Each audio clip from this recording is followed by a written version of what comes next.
For 5 decades. As old as me.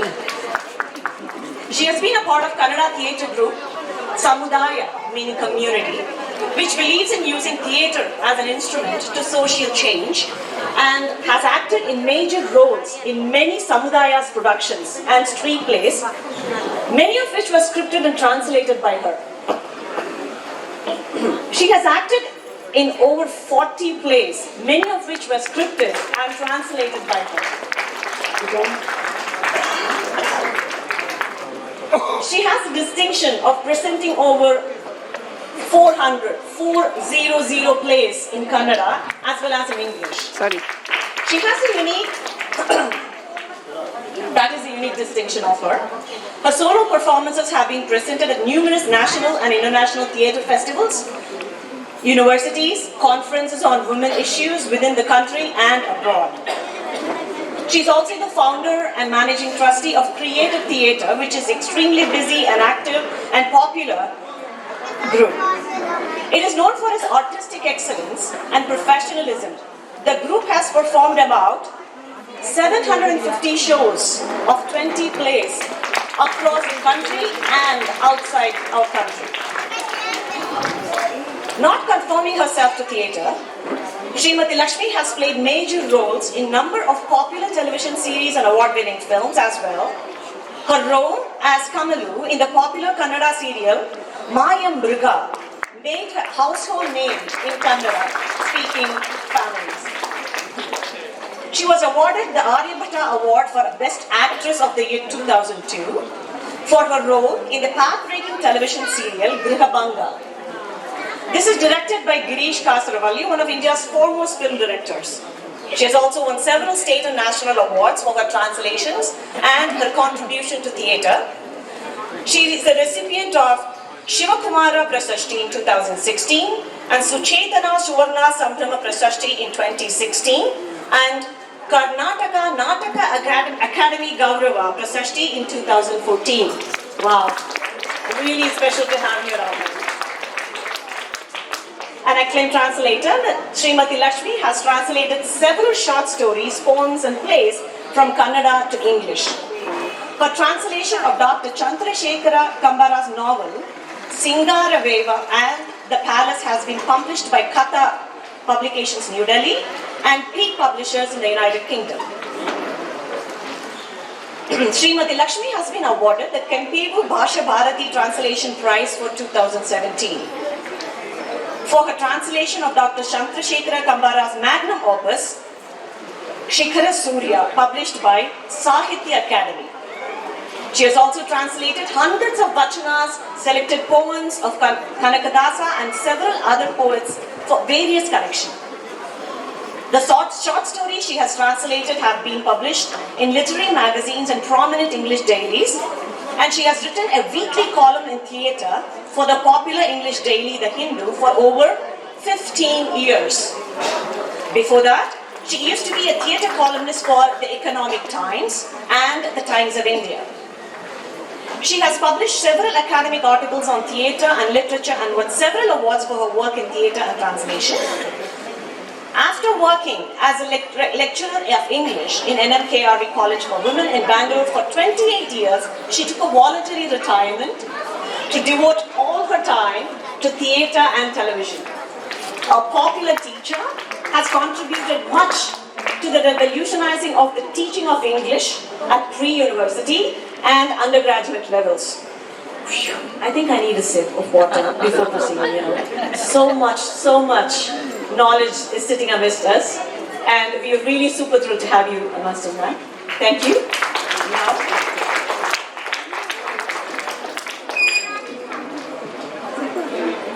I request our chief guest to come to the dais so that we can facilitate her. I request Suraksha and Arav. Swaksha and Arav, sorry. Such a cuties.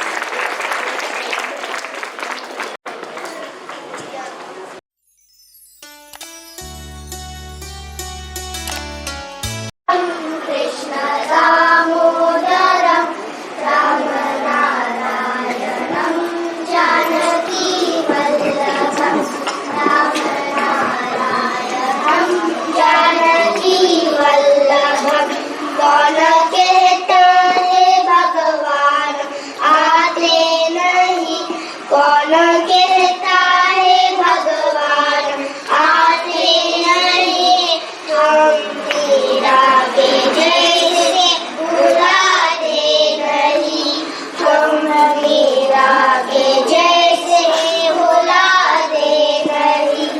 अच्युतं केशवं कृष्ण दामोदरम्, अच्युतं केशवं कृष्ण दामोदरम्, रामनारायणं जानकी वल्लभं, रामनारायणं जानकी वल्लभं। कौन कहता है भगवान आते नहीं, कौन कहता है भगवान काते नहीं। वेद शबरी के जैसे हिलाते नहीं, वेद शबरी के जैसे हिलाते नहीं। अच्युतं केशवं कृष्ण दामोदरम्, अच्युतं केशवं कृष्ण दामोदरम्, रामनारायणं जानकी वल्लभं, रामनारायणं जानकी वल्लभं। कौन कहता है भगवान सोते नहीं, कौन कहता है भगवान सोते नहीं। माँ यशोदा के जैसे सुलाते नहीं, माँ यशोदा के जैसे सुलाते नहीं। अच्युतं केशवं कृष्ण दामोदरम्, अच्युतं केशवं कृष्ण दामोदरम्, रामनारायणं जानकी वल्लभं, रामनारायणं जानकी वल्लभं। कौन कहते हैं भगवान नाचते नहीं, कौन कहता है भगवान नाचते नहीं। गोपियों के तरह तुम नचाते नहीं, गोपियों के तरह तुम नचाते नहीं। अच्युतं केशवं कृष्ण दामोदरम्, अच्युतं केशवं Krishna दामोदरम्, रामनारायणं Janaki वल्लभं, रामनारायणं Janaki वल्लभम्।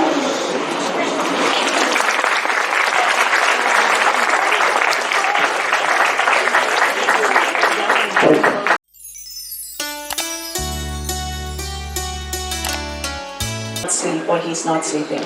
Who says he's not hungry? Kaun khilate jai? I mean, because he's not eating, because you're not feeding him like Shabri. He's not sleeping because you're not making him sleep like Yashoda. These two verses rang a memory thread in my mind when my parents took me to All India tour. Not like any fancy place. But it was Mathura. We did Aurangabad, the North India trip.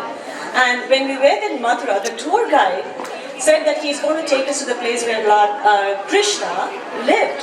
So I was expecting a big palace with gold and spacious place. But it was a humble house. And there were a lot of pillars. I can remember it was long ago, so long ago. It was when I was in the teens, right? So he showed us a place and said, this is where Lord Krishna was running around. And this is where he stole the butter. And then this is where my Yashoda tied him to that waral, what we call in Tamil, right? And at that moment, I was not spiritual, I don't know, I was just a kid. And then, the thought of me sharing this space and the air that Lord Krishna was there was thrilling. In Tamil we call Pullarchu Pochu, it's enthralling. So, I just want to share that with you because, the feeling that you share this time and you share the space and air where, a lot of great people and the gods were prevail at that point of time. So, along with that, let's go to our production and hope you will have the same thrilling experience in watching a production. The production is episodes of Ramayana by ChitraMala Theatre. This was formed in 2017 and they had a magnum opus, Annie Frank, The Diary of a Young Girl, and a quartet of stories from Puranas of Bharatavarsha. So after that, in 2017, they had for 3 years, they had consecutive productions on various epics, dramas from Western classicals and plays. And that came to a halt, and because of what we all know what it came in 2020, of the COVID, it took a big pause. And this play had been planned to be staged last year, that is 2023, end of 23. But that kind of like got postponed, and we are now here staging the episodes of Ramayana during the time the Rama temple in Ayodhya is being consecrated. I would say this is a divine intervention. So having that said, let's move on to the production, the performance, to the first episode, Putra Kamesh Tiyaga. Sleep or he's not sleeping. Who says he's not hungry? Kaun khilate jai? I mean, because he's not eating, because you're not feeding him like Shabari. He's not sleeping because you are not making him sleep like Yashoda. These two verses rang a memory thread in my mind when my parents took me to All India tour. Not like any fancy place, but it was Mathura. We did Aurangabad, the North India trip. And when we were in Mathura, the tour guide said that he's going to take us to the place where Lord Krishna lived. So I was expecting a big palace with gold and spacious place, but it was a humble house. And there were a lot of pillars. I can remember, it was long ago, so long ago. It was when I was in the teens, right? So he showed us a place and said, this is where Lord Krishna was running around. And this is where he stole the butter. And then this is where my Yashoda tied him to that waran, what we call in Tamil, right? And at that moment, I was not spiritual. I don't know. I was just a kid. And then the thought of me sharing this space and the air that Lord Krishna was there was thrilling. In Tamil we call it's enthralling. So, I just want to share that with you because, the feeling that you share this time and you share the space and air where, a lot of great people and the gods were prevail at that point of time. So, along with that, let's go to our production and hope you will have the same thrilling experience in watching a production. The production is episodes of Ramayana by ChitraMala Theatre. This was formed in 2017 and they had a magnum opus, Annie Frank, The Diary of a Young Girl, and a quartet of stories from Puranas of Bharatavarsha. So after that, in 2017, they had for 3 years, they had consecutive productions on various epics, dramas from Western classicals and plays. And that came to a halt, and because of what we all know what it came in 2020, of the COVID, it took a big pause.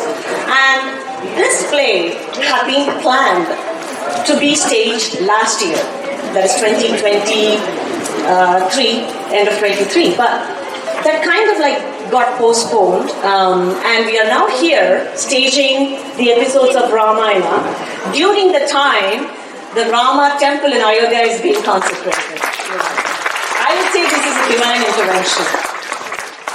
So having that said, let's move on to the production, the performance, to the first episode, Putra Kamesh Tiyaga.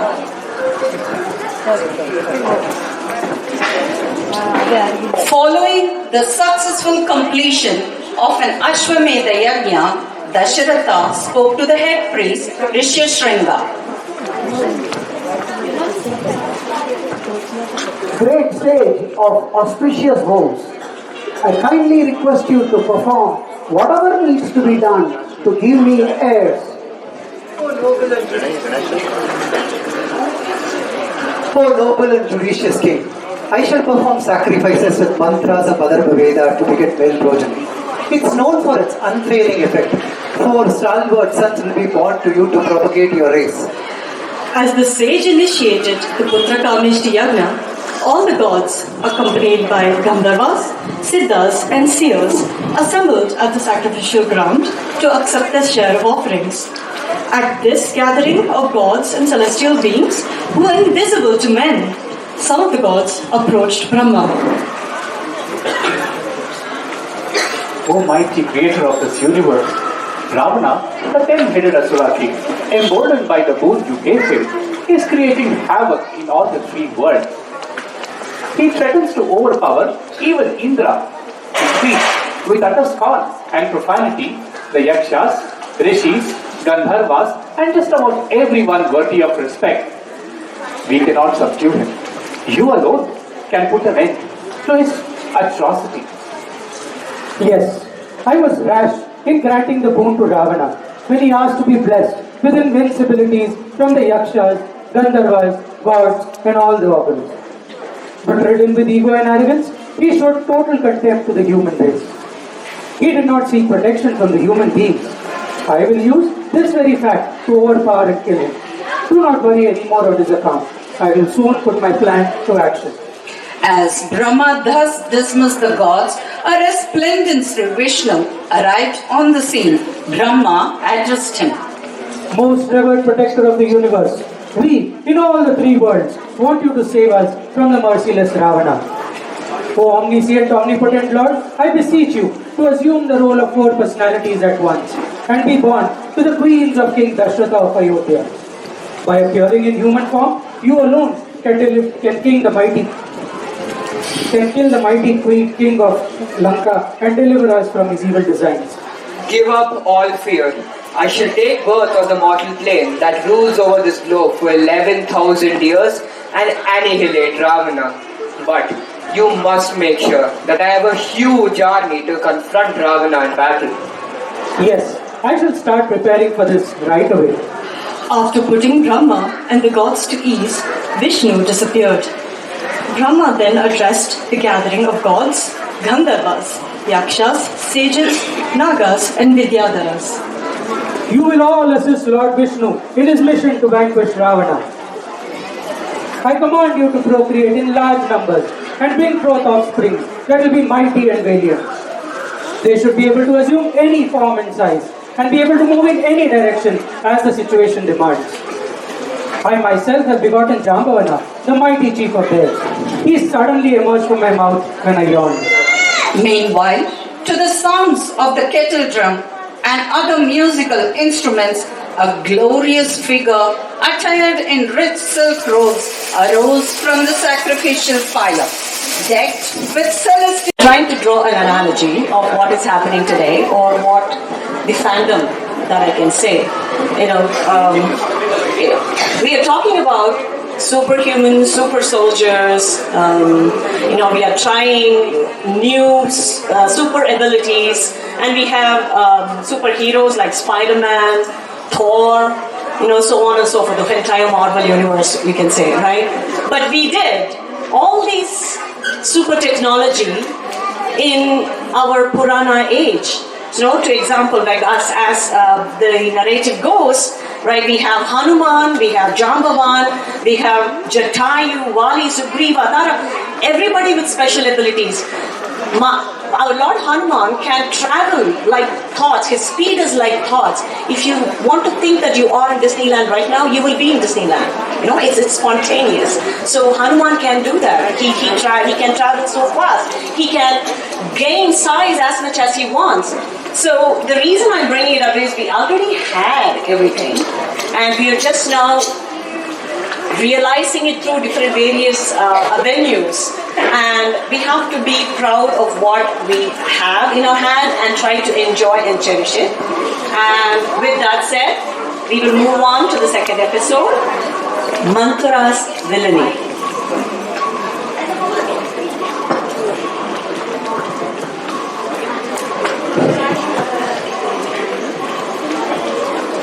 Dasharatha announced before the Grand Assembly of Kings his decision to retire from active rule and hand over the reins of the kingdom to Rama.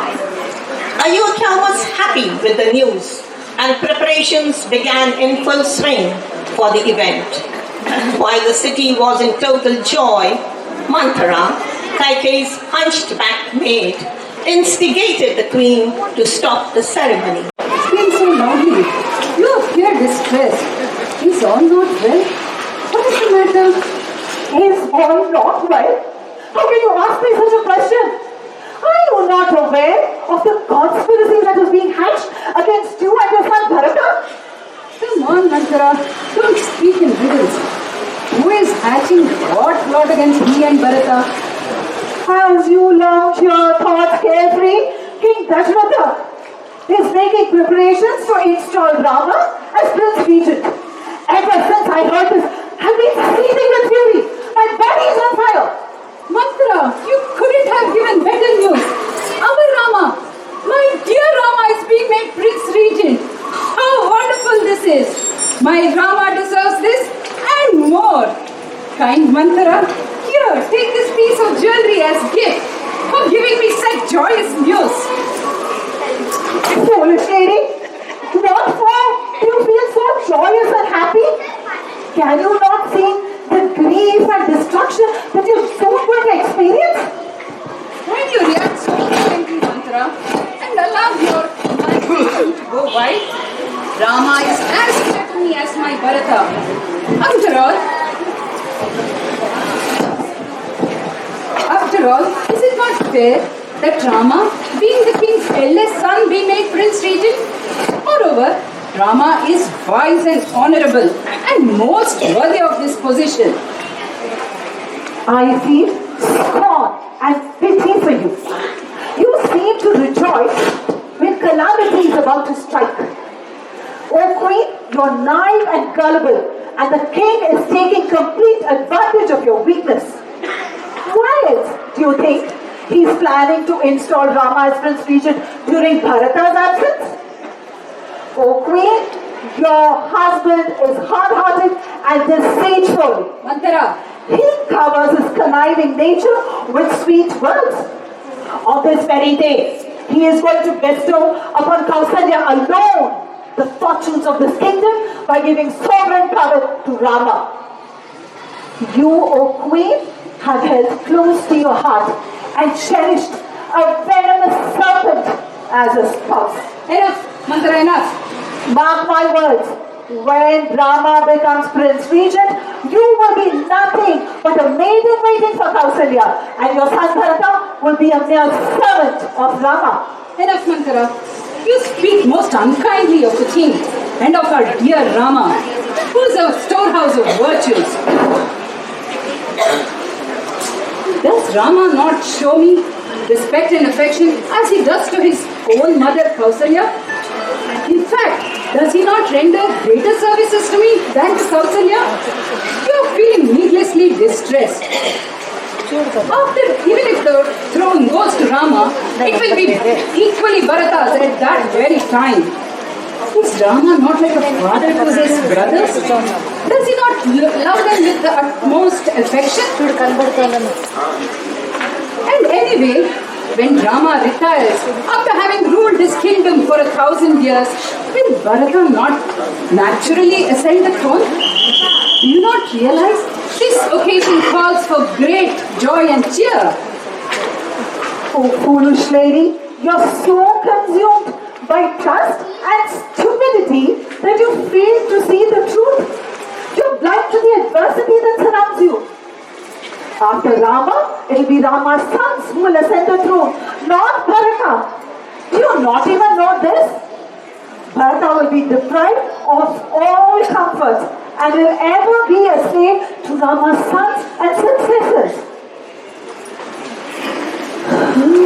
You're perhaps right, Manthara.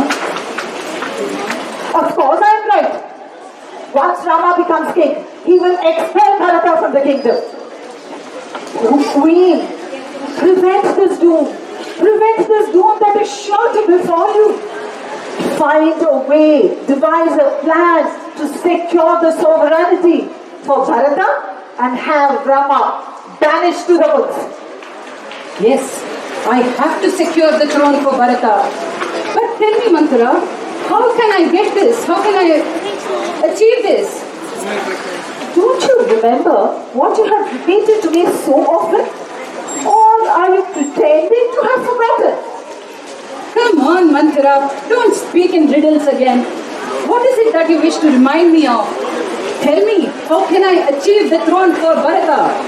Do you remember the time when your husband helped Lord Indra fight the demons led by Srividhya in Theatrical forest?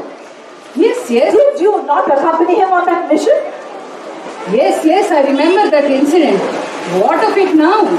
Srividhya was so skilled in conjuring hundreds of tricks that he grievously wounded your husband. Yes, I remember. Yes, I remember how I drove the wounded king to safety and nursed him to health. But what has that got to do with what's happening presently? The king had been so grateful to you for having saved his life, and he even admired you for your grit and courage. Did he not then promise you 2 boons? And you had said you would claim them when desired? Yes, I have not forgotten. Oh, Queen, now is the time to ask for those boons. Demand that Bharata be made Prince Regent and Rama be banished to the forest for 14 years. The first boon is fine. But why should beloved Rama be banished from the kingdom? Oh, gullible Queen. It is only when Rama is away will Bharata be able to sow the seeds of affection in the hearts of his subjects who so love Rama. Don't you know that out of sight is out of mind? Rama must be banished from the kingdom. Only then will Bharata be able to firmly establish himself as king of Kosala. Oh, noblest woman, I will not ignore your words of wisdom. But tell me, how can I go about seeking those boons now? Oh, beautiful Kaikeyi, retire immediately to the sulking room. Wear soiled clothes. Lie down on the floor with your hair disheveled on the bare floor. Start weeping the moment the king enters your chamber. Wail piteously, but do not look up at him or speak a word. The king will be distraught to see his favorite queen in such a state. He will offer you a host of things to make you happy. But do not succumb. Do not be swayed by his words. And don't forget your objective. The crown for Bharata and banishment of Rama to the forest for 14 years. You indeed impart the best counsel to me, Manthara. You're best among the hunchback on earth in reason and judgment. In fact, you're my only well-wisher and ever devoted to my interests. I shall immediately make to the sulking room and follow your every word. Smug in having scored victory. Smug in having scored victory in convincing Kaikeyi to carry out her plot, Manthara left the queen to act upon the plan. Even at this age of in the play, Kaikeyi is influenced by Manthara. Kaikeyi believed that Manthara is helping her in getting her revenge or in getting her boons awarded. But in fact, she is going to go and tell her husband that what the decision that is made by him is not, she does not want to happen. So she's being influenced by her friends, and that is the reason our parents in our young age were very curious, annoying to a certain extent about our friends. Where you're going, you cannot go, you cannot stay out late, you cannot go party, you cannot go have a birthday party. There are a lot of things, but this is why, you don't get influenced that easily, that's why. Upon the advice of sage Vashishta, messengers were sent to kingdom of Kaikeyi to summon Bharata and Shatrugna back to Ayodhya. Bharata was distressed with an ominous dream he had the previous night, perceived inauspicious indications as he entered Ayodhya.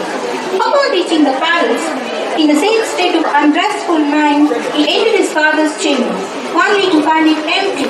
He immediately rushed to his mother's chamber.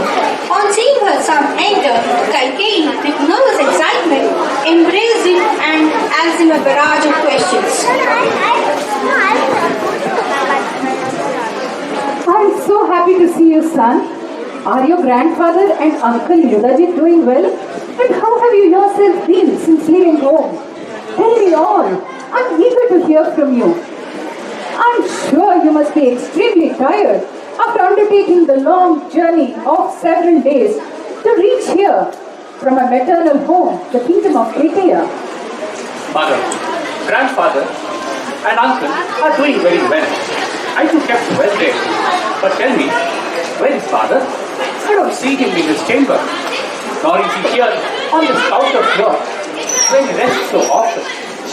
His attendants don't seem to be pleased to see me. Mother, is father in Ma Kausalya's palace? I so long to see him. Your glorious father, this high-souled and virtuous king, has met the same fate as is the destined end of all created beings. Alas, what I feared, what I dreamt, seemed to be true. This couch, without the sagacious king, my father, looks forlorn and dull today, like a moonless sky. Oh, Father, how unfortunate am I not to have been here near you during your last moments. Get up, king and illustrious son of Dashratha. Rise. Why for are you lying down on the floor? Virtuous souls like you, honored in an assembly, do not grieve.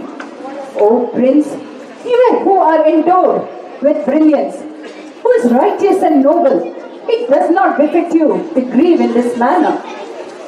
Mother, what happened to father? Why, how did my father depart?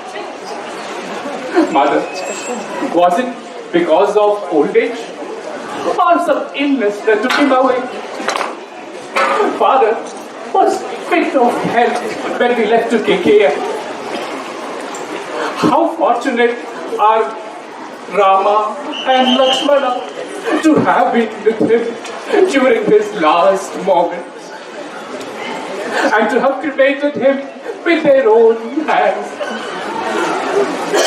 Mother, please take me to Rama, my dear brother.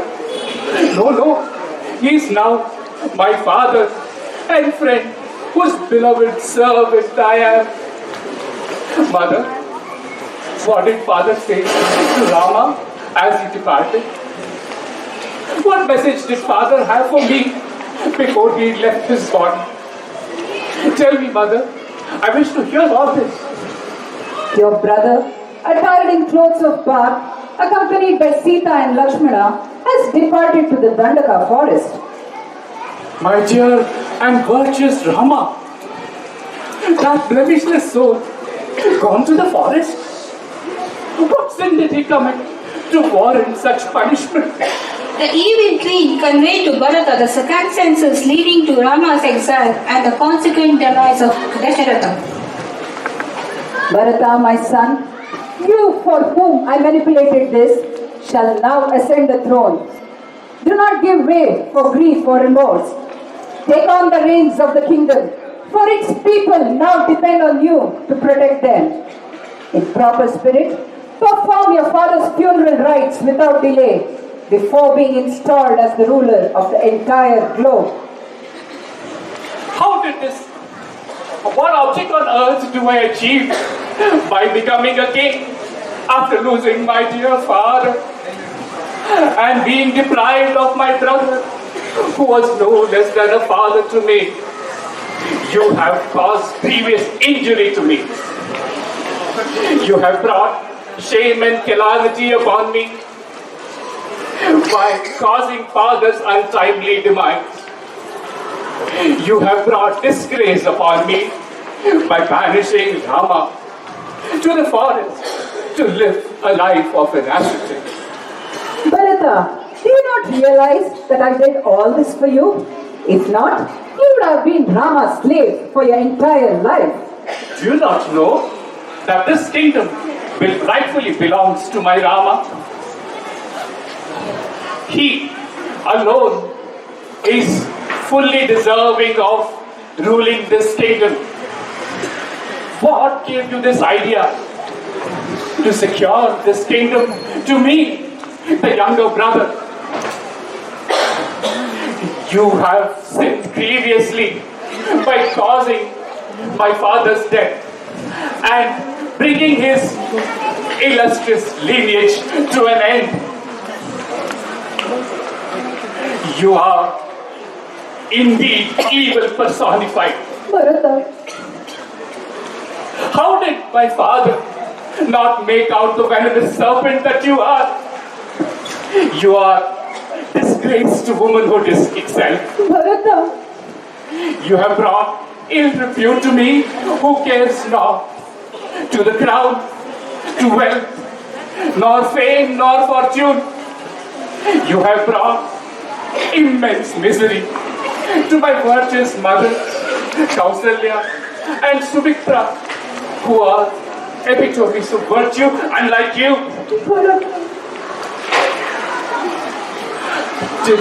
What harm did Kausalya cause you? Did she not treat you like her own sister? And as for dear and pious Rama, did he not treat you like his own mother and give you all the love that he gives to Kausalya as well? I shall not be part of your evil and sinful design. I shall go to the forest, bring back Rama to Ayodhya, and have him crowned king. And as for myself, I shall ever remain Rama's humble servant. O sinful woman, my enemy in the guise of my mother, I shun the very sight of you. Noble and righteous Bharata, who was no less virtuous than Rama, was greatly distressed and heartbroken at the turn of events in Ayodhya during his absence. After concluding the final rites of his father, he proceeded to the forest to bring back Rama. Thank you. Wow. Such a heavy episode. Myriad of emotions that is being displayed. I could identify a few of them, right? I could feel sorrow, could feel disbelief that Bharata kind of did not think that his mother would do such a horrible thing. And he was really broken at his heart, because his brother has been sent away to the forest. And the trust that he had with his mother is broken. So this, I think, is a heavy episode, Few volunteers from the audience, 3 or 4. Okay, 2 children. Okay, you.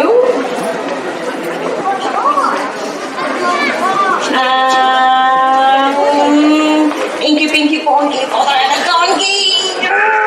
You. And 2 adults.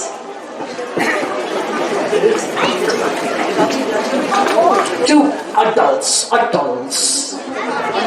Or I will volunteer somebody. Okay, you and Gani, yes. Please come.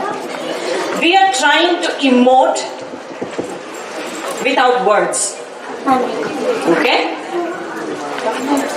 2. I will take first to that girl. Yeah. Sometime later. Okay? Alright.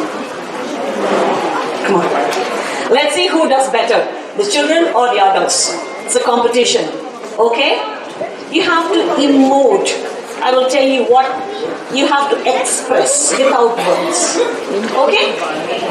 Alright. I vote for the children. Okay? How you will show, turn around. How you will show that you are happy. You should not say any words. You just have to express through your eyes and face. costume हो जाता.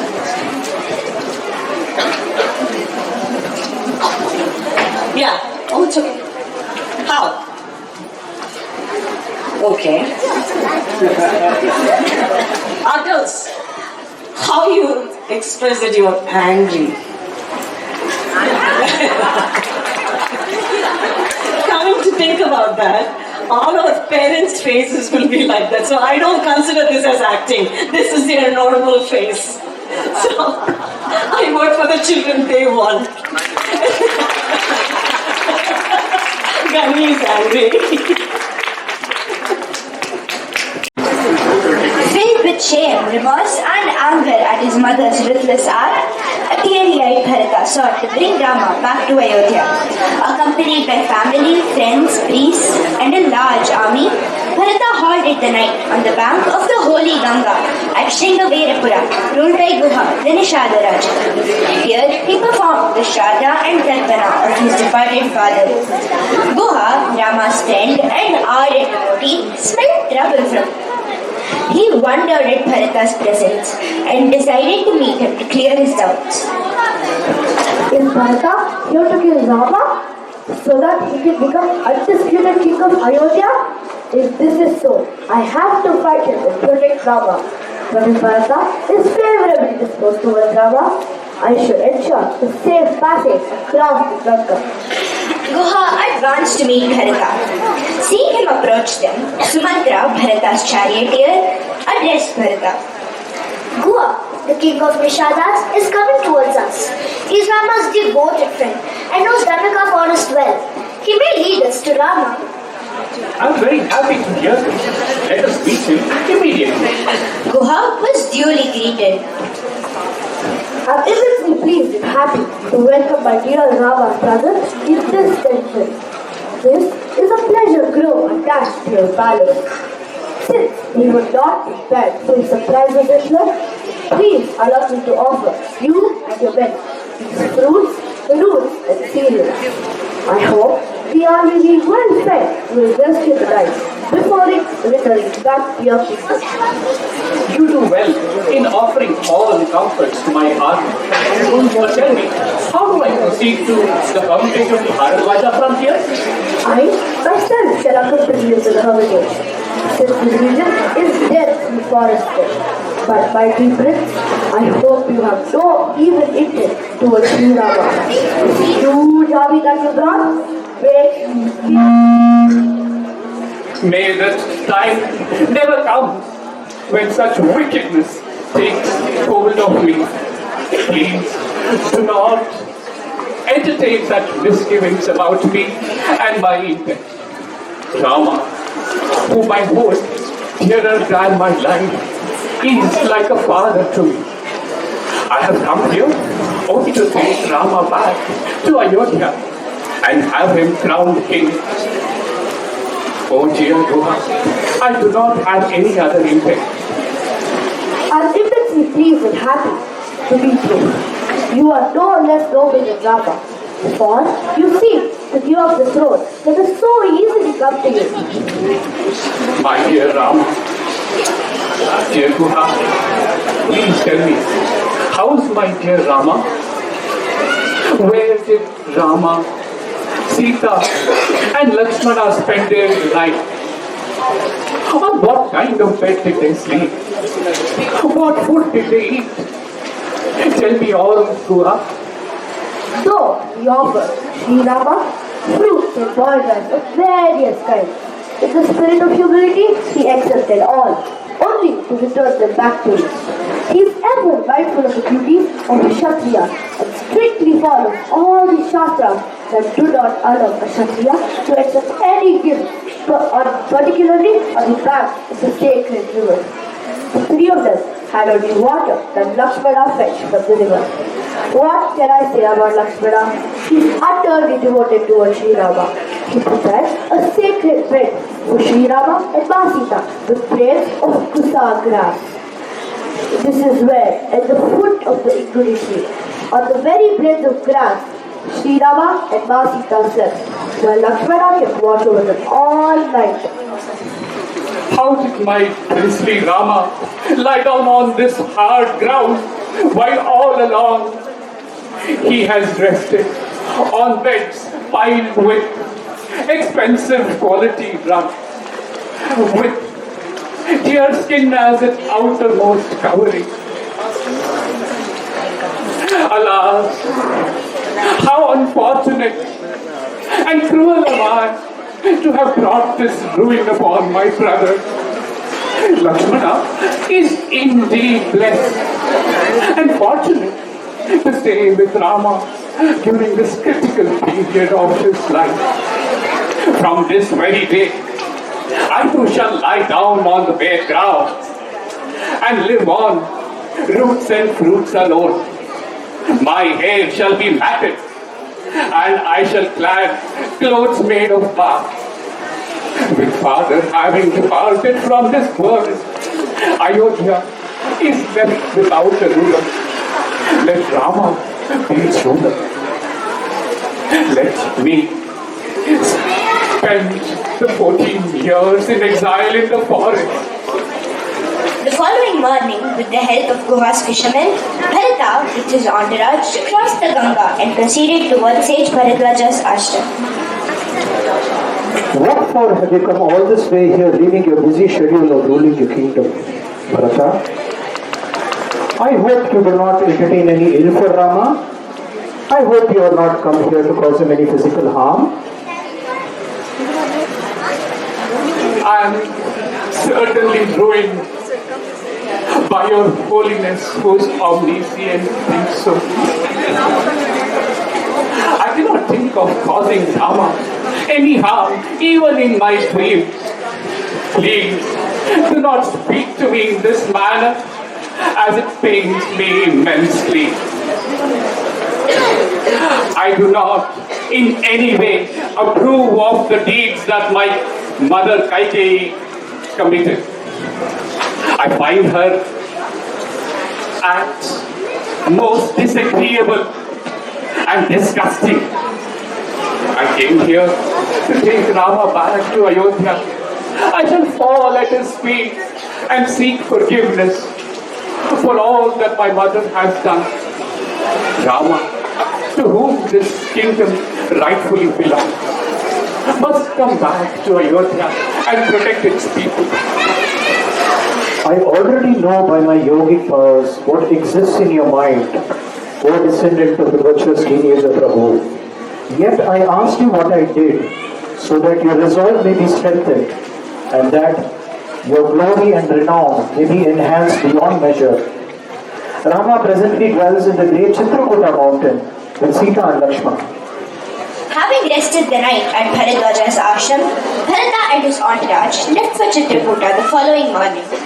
Bharadwaja advised Bharata before he left. O Bharata, you should not hold your mother Kaikeyi guilty for the banishment of Rama and for the demise of your father Dasharatha. In fact, in time, everybody will understand that whatever happens, happens for the good, and Bharata's and Rama's exile is going to be helpful for the universe. Bharata circumambulated Bharadwaja and took leave of the Maharishi. Meanwhile, as Rama, Sita and Lakshmana were enjoying the new surrounds at Chitrakuta, Rama noticed a cloud of dust raised at a distance, accompanied by a loud noise. Lakshmana, find out what is the cause of all that sound and dust. Is it that some creatures that have entered the forest? Or is it that there is some king who has come on an expedition? Yes, brother. Brother, put off the fire and let Sita stay inside a cave for safety. Keep all your weapons ready to face the army. Dear Lakshmana, look at the ensign carefully and tell me whose army is it? See inside, there's the cobra tree. It is undoubtedly Bharata, who comes here, fully prepared to kill us. Come, brother, let us get ready to kill. Surely defeat this army. Bharata, who has brought this hardship and misery upon you, deserves to be killed. I shall kill Kaikeyi too, and all her dependents and relations. Let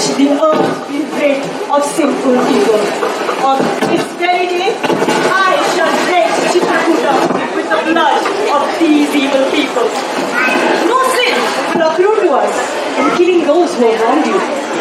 Oh Lakshmana, did you not realize that dear Bharata comes here full of longing to see me? I am certain noble Bharata, having heard of my exile, comes here with heart full of grief, not to kill me, but to place me on the throne of Ayodhya. Being furious with Mother Kaikeyi, gentle but glorious Bharata must have sought our father's consent to take us back with him. Gentle Bharata would not do any harm, even with his mind. I wonder why you speak so unkindly of him. What offense has he done to you that you mistrust him today? I forbid you, Lakshmana, from speaking such cruel words when Bharata is here today. Feeling ashamed of his outbursts and Rama's consequent admonishment of him, Lakshmana responded thus. Perhaps it is our father, Dasharatha himself, who comes here to see us. I think so too. After all, do we not see the excellent fleet of horses and the giant old elephant Shatrujaya as the head of the army? But how come I do not see the white heavenly umbrella of our fathers?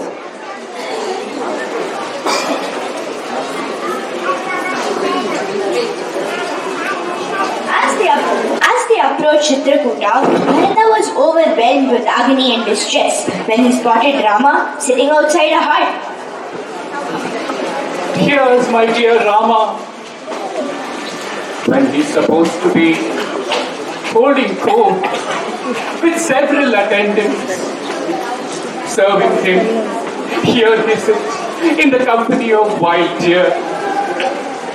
When he should be wearing silken clothes, he's wearing clothes of bark and made of pieces of deer skin. When he should be sporting a crown embellished with ornaments and garlands, he wears matted locks on his head. Rama, richly deserving of all comforts, is experiencing this misfortune because of me, who to my birth and life to have brought this upon my dear Rama. Oh, worshipful brother. Voice choked with tears. Unable to say more, Bharata fell at Rama's feet. The brothers embraced each other, their eyes filled with tears. Rama then asked Bharata a barrage of questions regarding the welfare of their father and all others in Ayodhya. Unable to bear the separation from you, our dear father departed from this world. Rama, you alone have the right to rule the kingdom of Ayodhya. Let the son of sinful Kaikeyi, who caused the death of her husband and brought widowhood upon my mothers, Kausalya and Sumitra, be your slave. O Rama, most adored by the people of Ayodhya, tiger among men, please return to Ayodhya and protect us all.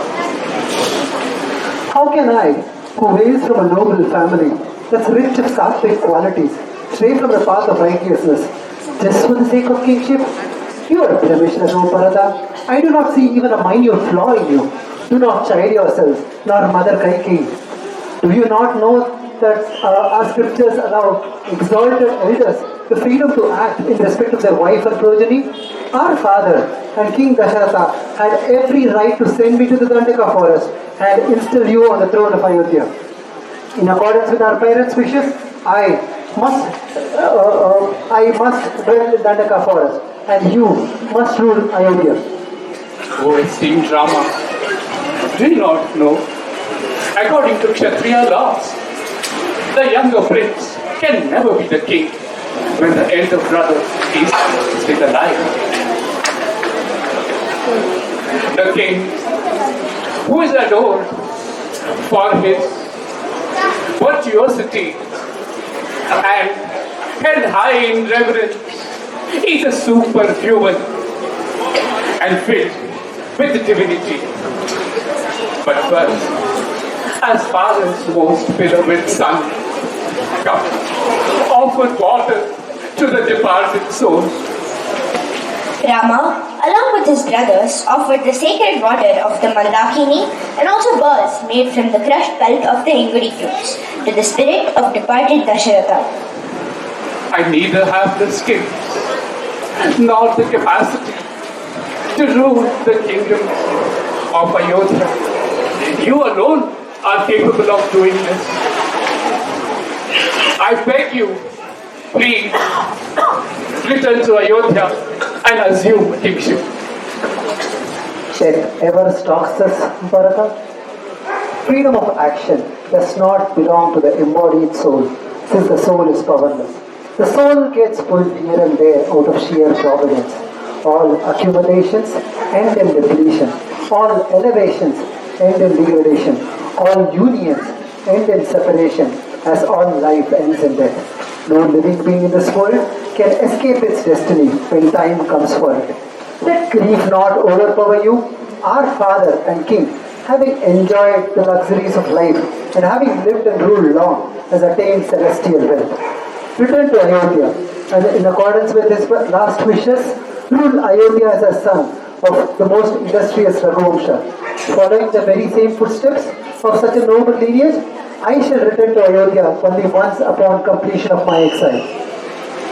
Oh dear Rama, who else can be like you in this world, who is neither tormented by sorrow nor exhilarated by happiness? You are wise, all-knowing, all-seeing, as valorous as gods. I deplore the sinful deeds committed by my mother, which caused this exile upon you and took away from you all that was rightfully yours, and above all, brought the untimely demise of her father.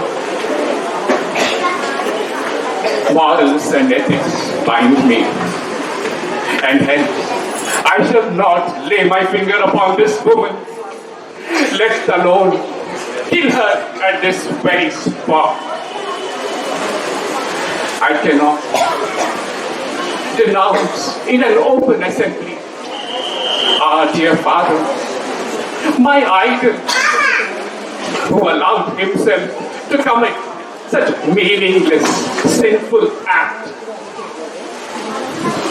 As a true son, please make amends to the sins that he committed.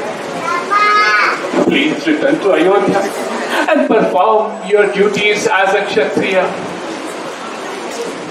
I am your junior in every respect, be it age, rank, or learning. I am a mere infant of poor wisdom, virtues, and understanding. I cannot even live without you, let alone rule the people. How can I rule Ayodhya? Please take pity on me and return to Ayodhya. If you don't heed what I say, I too shall dwell in this forest along with you. While a lot of what you say might be true in accordance with Kshatriya law, our father and king had acted in the most righteous and honorable manner. He has only fulfilled the promise he made to your maternal grandfather, while marrying your mother Kaikeyi.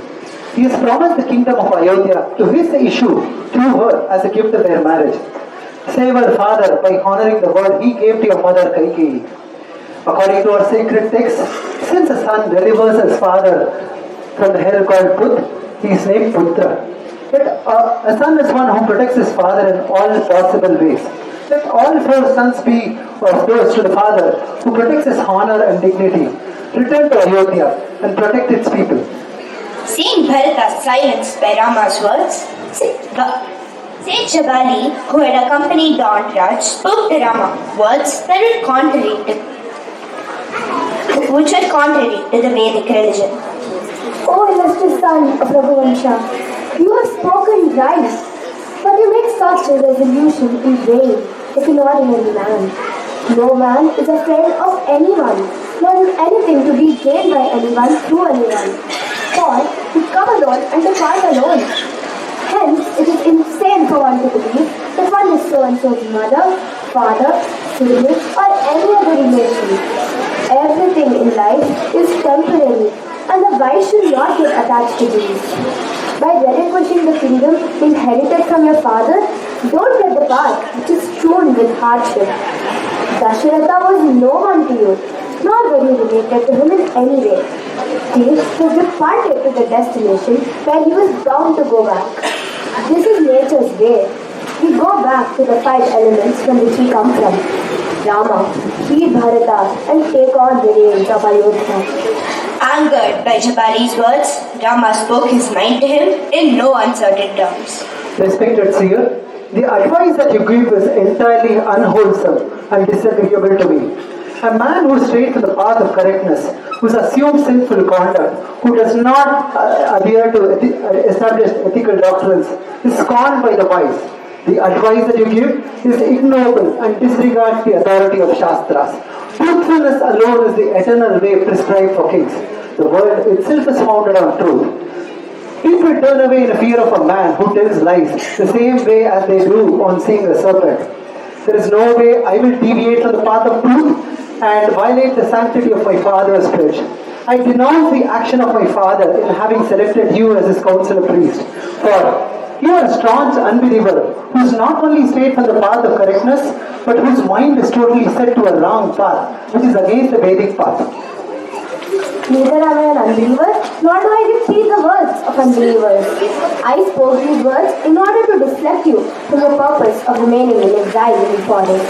I had another motive as well, to establish your reputation as a great believer by getting you to oppose the unworthy views I had earlier expressed. Rama, Jabari too recognizes the departure of the human soul and its return to its mortal plane. He only spoke from the desire to see you return to Ayodhya.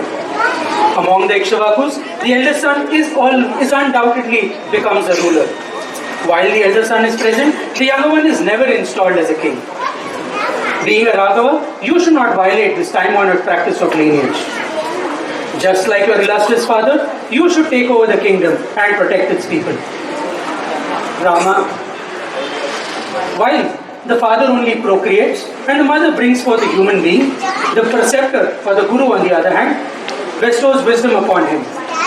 Since I am not only your father's guru but your guru as well, in doing what I ask you to do, you would not be committing any sin or straying away from the path of virtue. Most esteemed Guru, the service that one's parents render to their sons cannot ever be repaid. There is no way I will deviate from the path of truth. Oh Subhadra, make haste.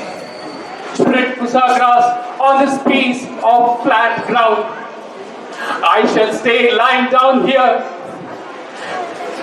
in front of Rama's hut with no food and water until he returns to Ayodhya. What wrong have I done you, O Bharata, that you sit at my door and exert pressure on me to return to Ayodhya? Get up and give up this war. Return to Ayodhya. Let all the people in this assembly hear.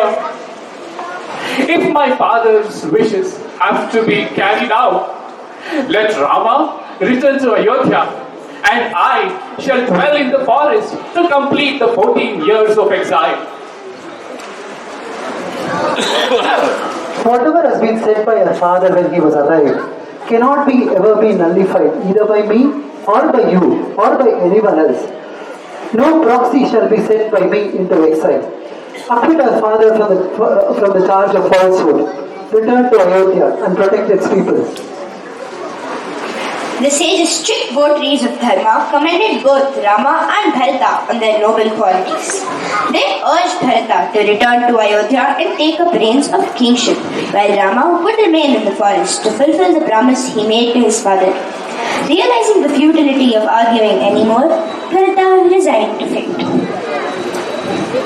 My dear Rama, please stand on this pair of wooden sandals that I place before you.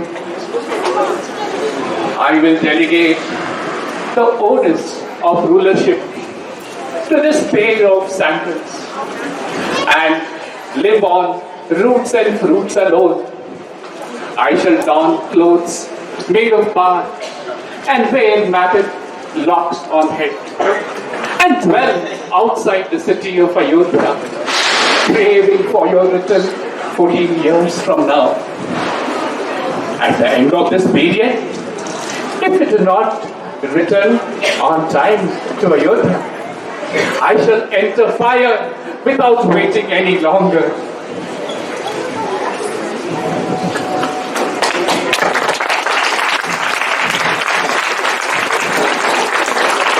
So be it. Take care of Mother Kaikeyi. Do not be angry with her. Placing the pair of sandals on his head, that Bharata departed from Chitrakuta with the rest of the entourage as Rama, Lakshmana and Sita looked on. Wow, that was a rich episode. I managed to escape from there. Who dares to devastate Janasthana, which has ever been a place of peril to all? Do Indra, Kubera, Yama or even Vishnu think they can be happy after offending me? Do they not know that I am the death even of Kala? When enraged, do they not know that I can even burn sun and fire and even arrest the speed of the wind with my fiery spirit? Tell me, who has caused this massacre?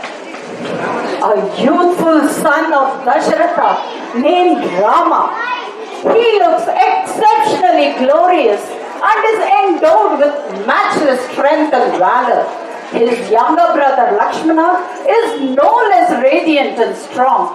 Together, they created havoc in Janasthana and killed everyone.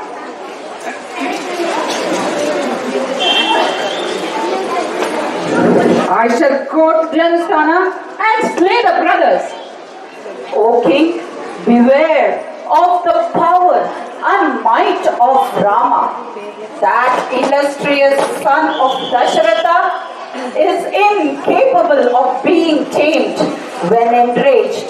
With his arrows alone, he can stem the spate of flooding rivers and bring down to earth the heavens with all its stars, planets and constellations. You cannot defeat Rama in battle. He can lift up the sinking earth. Even the combined forces of the Asuras and the Devas cannot defeat or kill him. But I do have an idea on how to deal with this. His wife Sita is a woman of unsurpassed beauty. Use your magical powers and abduct Sita. Without Sita, Rama will cease to live. Your idea appeals to me very much. Acting upon Akampana's counsel, Ravana took off on his Pushpaka Vimana from Lanka to Panchvati to kidnap Sita. On the way, he stopped at his uncle Maricha's dwelling to seek his help. I need to avenge the death of Khara and the destruction of Janasthana. I need your help in abducting Rama's wife, Sita. In the name of friendship, whoever has asked you to undertake such an unholy act, Ravana, you should not even contemplate a confrontation with Rama at this juncture. The fire in the form of Rama will scorch you. Revel in the midst of your own wives and leave Sita alone. Ravana returned to Lanka, pacified and convinced by Maricha's wise counsel. However, his sister Surpanaka soon arrived at his palace and flung harsh words at him. Brother, you are so attached to the sense enjoyments that you do not see the danger to your kingdom. You are devoid of intelligence and show no signs of maturity to see what is happening right before you. Rama has already killed Khara and Dushasana in Janasthana. You being a slave to your sense enjoyments? The The king who does not perform his duties or act in the face of danger is soon deprived of his kingdom and is useless as a twig. You, Ravana, are utterly despicable, stupid, and without any virtue. Your imminent doom is certain. Who is Rama? What are his strengths and skills? Why has he come to the Dandaka forest, which is so difficult to penetrate? And who has so disfigured you? Surpanaka recounted the reason for Rama's presence in Dandakaranya. After describing the beauty of Rama, Lakshmana and Sita, she addressed Ravana. Brother, Lakshmana is as glorious and handsome as Rama. His wife Sita is a woman of rare beauty. And is worthy of you. Go abduct her and make her your wife. Stung by Surpanaka's sharp words and enamored of Sita's beauty as described by his sister, Ravana immediately set out to the forest to seek Maricha's help in abducting Sita from the hermitage in Panchavati. By use of might, I shall bring Sita from Janasthana and make her my wife. Maricha, there is no one who can match you in prowess, warfare, and martial skills. Moreover, you are a master conjurer of tricks. Ravana, there will be countless number of people who will speak words to praise you, flatter you, and goad you on the wrong path. But very few people will speak the truth, even if it is unpalatable, because they have your well-being and welfare at heart. This counsel of abducting Sita is certainly not in your interest. It will only bring upon you dishonor and destruction. The entire Asura clan will be destroyed by the mighty Rama. Rama is virtue incarnate and righteous. Above all, he is the protector of all humanity. Don't you sing the praise of a mere human being before me, Maricha? Do you not know the boon of invincibility that I have been granted? Ravana, I am speaking from personal experience.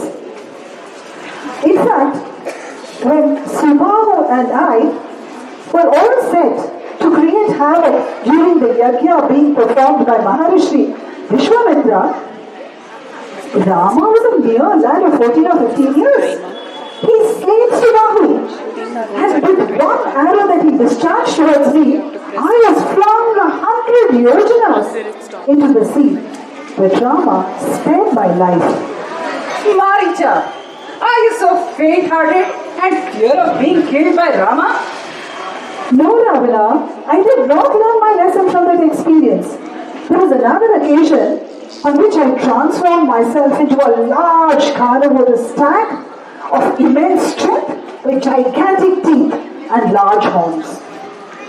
I encountered Rama when he was wandering as an ascetic in the forest. Once again, I belittled him, thinking him to be a powerless ascetic. I charged towards him to kill him. Rama sent 3 grateful, flat-lobbed arrows towards me simultaneously. Having faced danger once before, I managed to slip away, and Rama's arrows never hit a fugitive. Thus, having been spared by Rama twice, I decided to turn recluse. I now live in this forest, calm and collected. I practice yoga and live the life of an ascetic. In every tree, I can see Rama, clad in bark and antelope skin, wielding a bow. He resembles death with a nose. What more can I say, Ravana? In sleep and wakefulness, all I can see is Rama. The fear of Rama is so intense within me that even the sound Ram sends terror flowing through me. Oh, Maricha, of ignoble descent, what cowardly advice do you give me? You cannot terrorize me by recounting to me Rama's might and valor.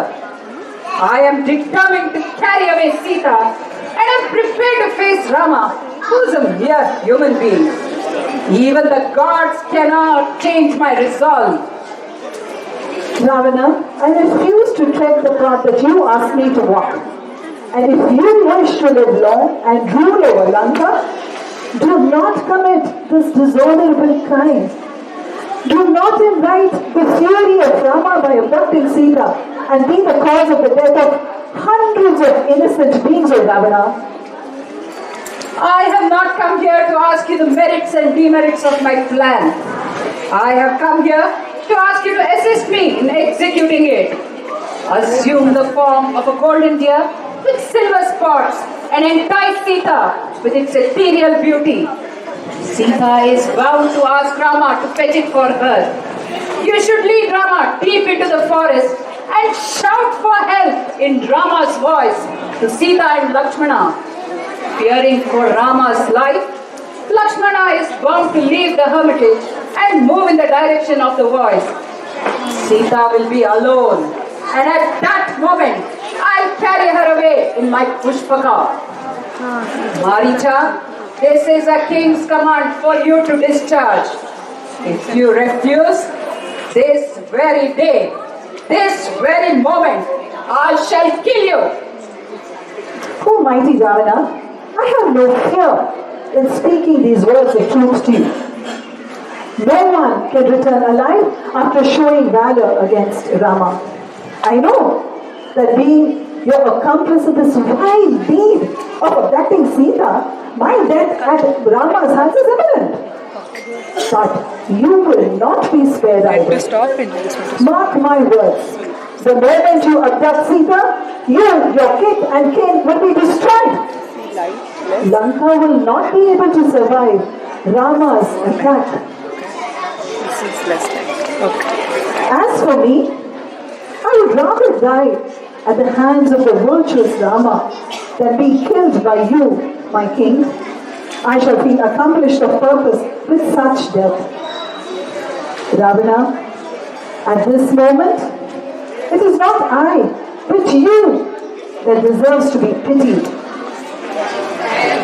With a finality in his voice, Maricha departed, ready to execute Ravana's plan.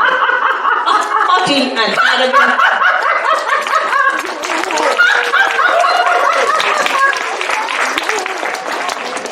A haughty and arrogant Ravana, the fought triumphantly, happy that he had succeeded in making Maricha submit to the conspiracy. The paper was about how the Newton's three laws of motion actually had originated from the Puranas. It was interesting to read that. I forgot the actual words. Basically, the three laws, 1:1. There were exact verses that I read in the paper. If you are interested, you can go and look up.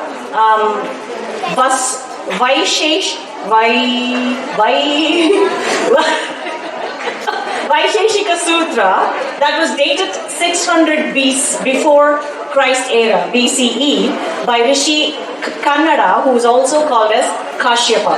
Apparently, the paper indicates that the Newton's three laws of motion, 1 and 2 and 3, has derived from the exact phrases from this scripture. So, having said that, we can move to the next episode, where Sita rebukes Lakshmana. I managed to escape from there. Who dares to devastate Janasthana, which has ever been a place of terror to all? Do Indra, Kubera, Yama, or even Vishnu think they can be happy after offending me? Do they not know that I am the death even of Kala? When enraged, do they not know that I can even burn sun and fire, and even arrest the speed of the wind with my fiery spirit? Tell me, who has caused this massacre? A youthful son of Dasharatha named Rama. He looks exceptionally glorious and is endowed with matchless strength and valor. His younger brother Lakshmana is no less radiant and strong. Together, they created havoc in Janasthana and killed everyone.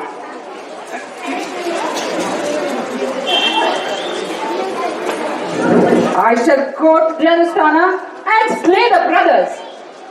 O king, beware of the power and might of Rama. That illustrious son of Dasharatha is incapable of being tamed when enraged.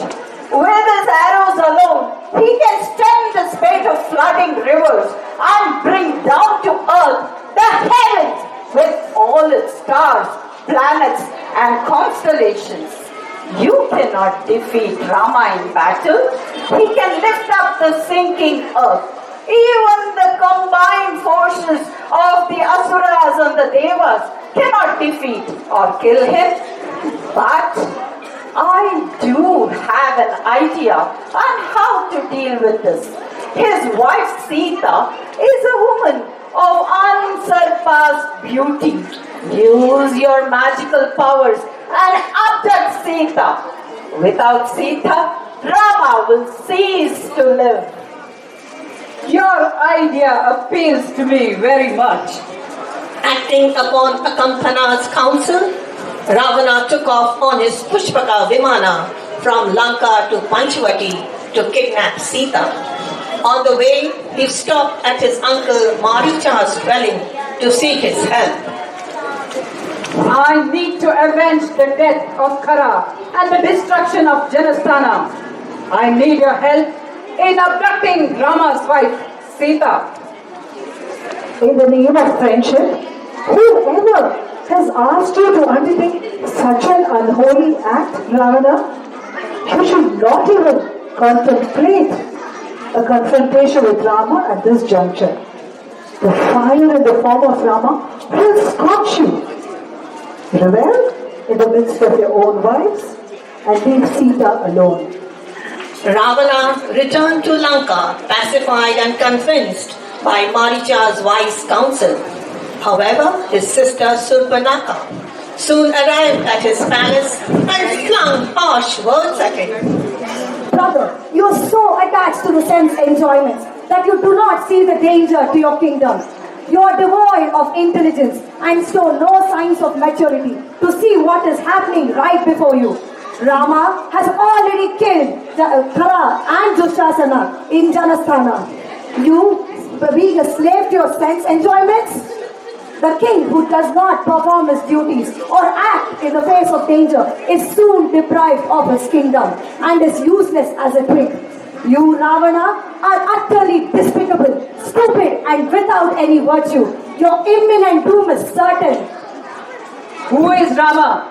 What are his strengths and skills?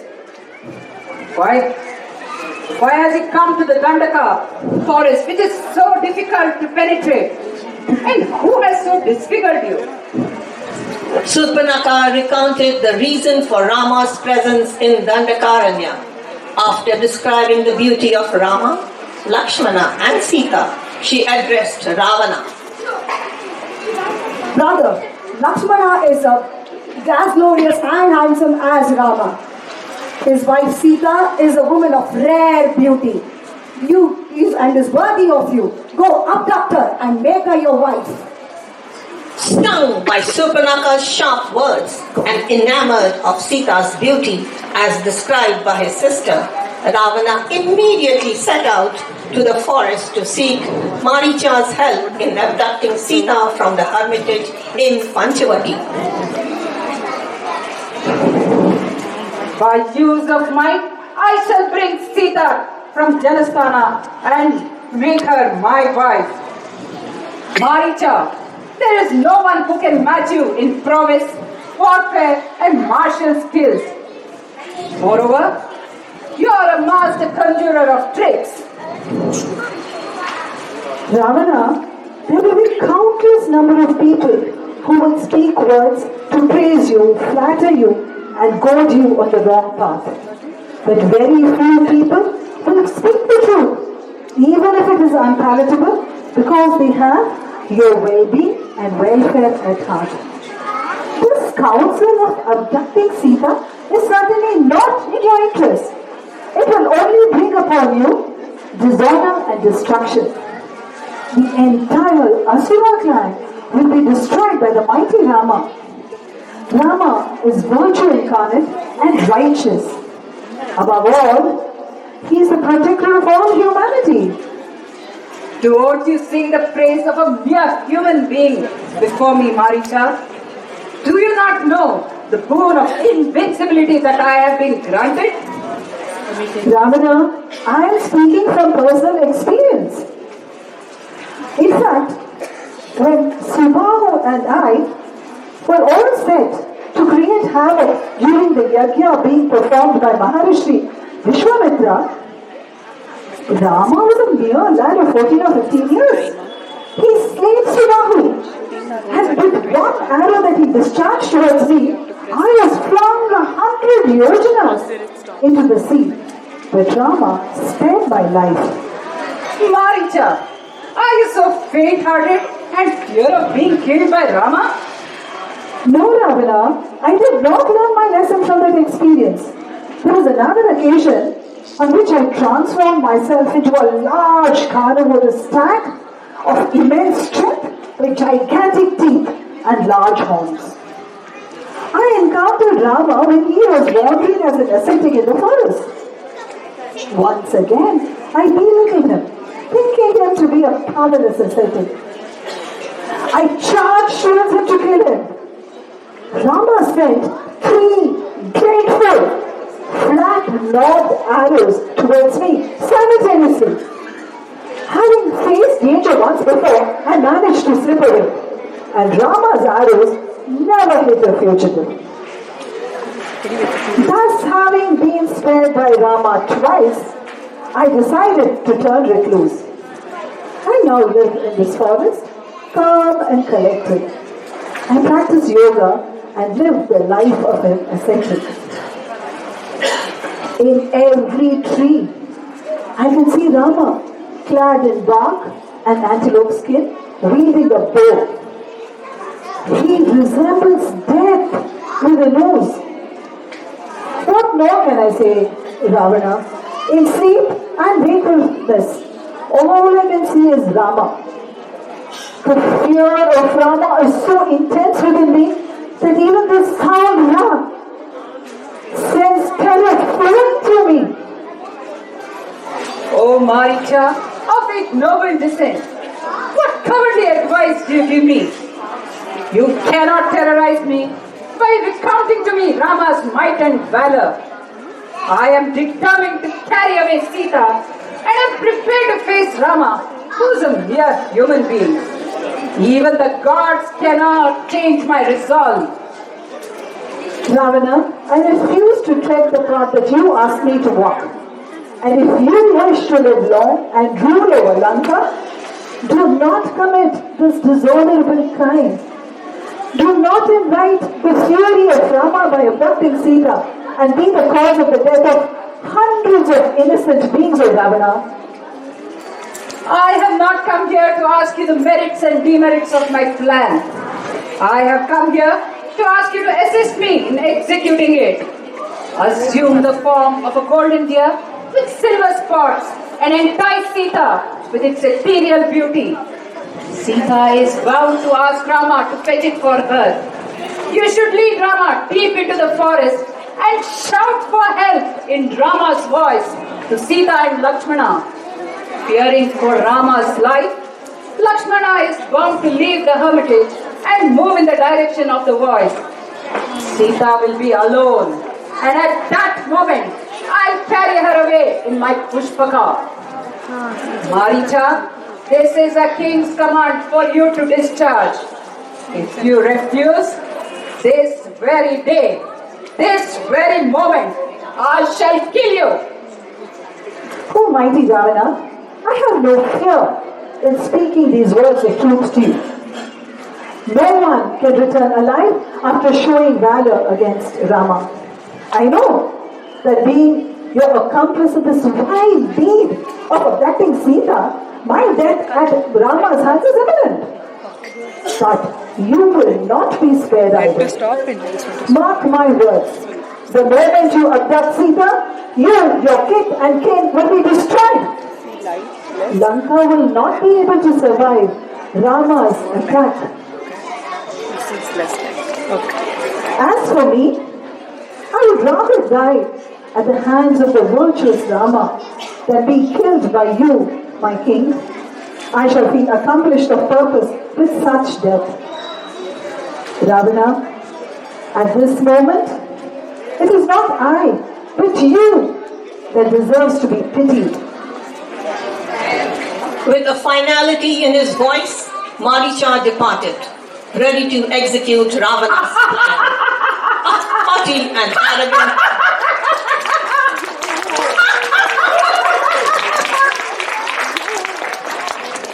A haughty and arrogant Ravana guffawed triumphantly, happy that he had succeeded in making Maricha submit to the conspiracy.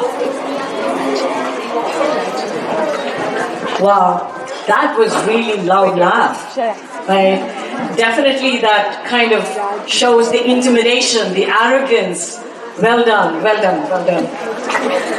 So, 100 yojanas. Maricha says that he was flung away into the sea for 100 yojanas. By any chance, do you know how long the distance is? Yes? 1,300 miles.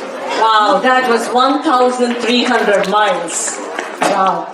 So, thinking about that, right? So I was just remember an article that I read somewhere. It was a paper that was published by a student in Vellore Institute of Technology. The paper was about how the Newton's 3 laws of motion actually had originated from the Puranas. It was interesting to read that. I forgot the actual words. Basically, the 3 laws, 1:1. There were exact verses that I read in the paper. If you are interested, you can go and look up.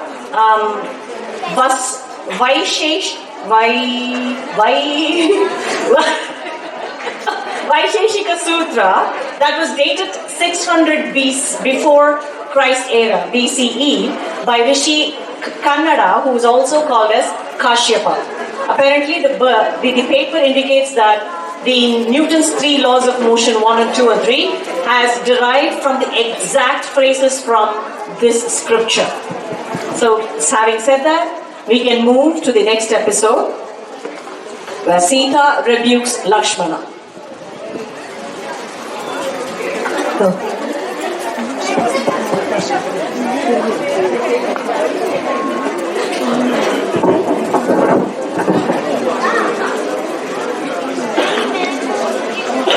A dying Maricha mimicked Rama's voice to perfection and called aloud to Sita and Lakshmana for help.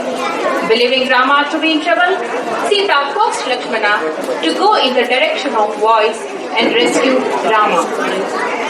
My life, breath and heart fail to realize where Rama is. I can hear his dreadful voice.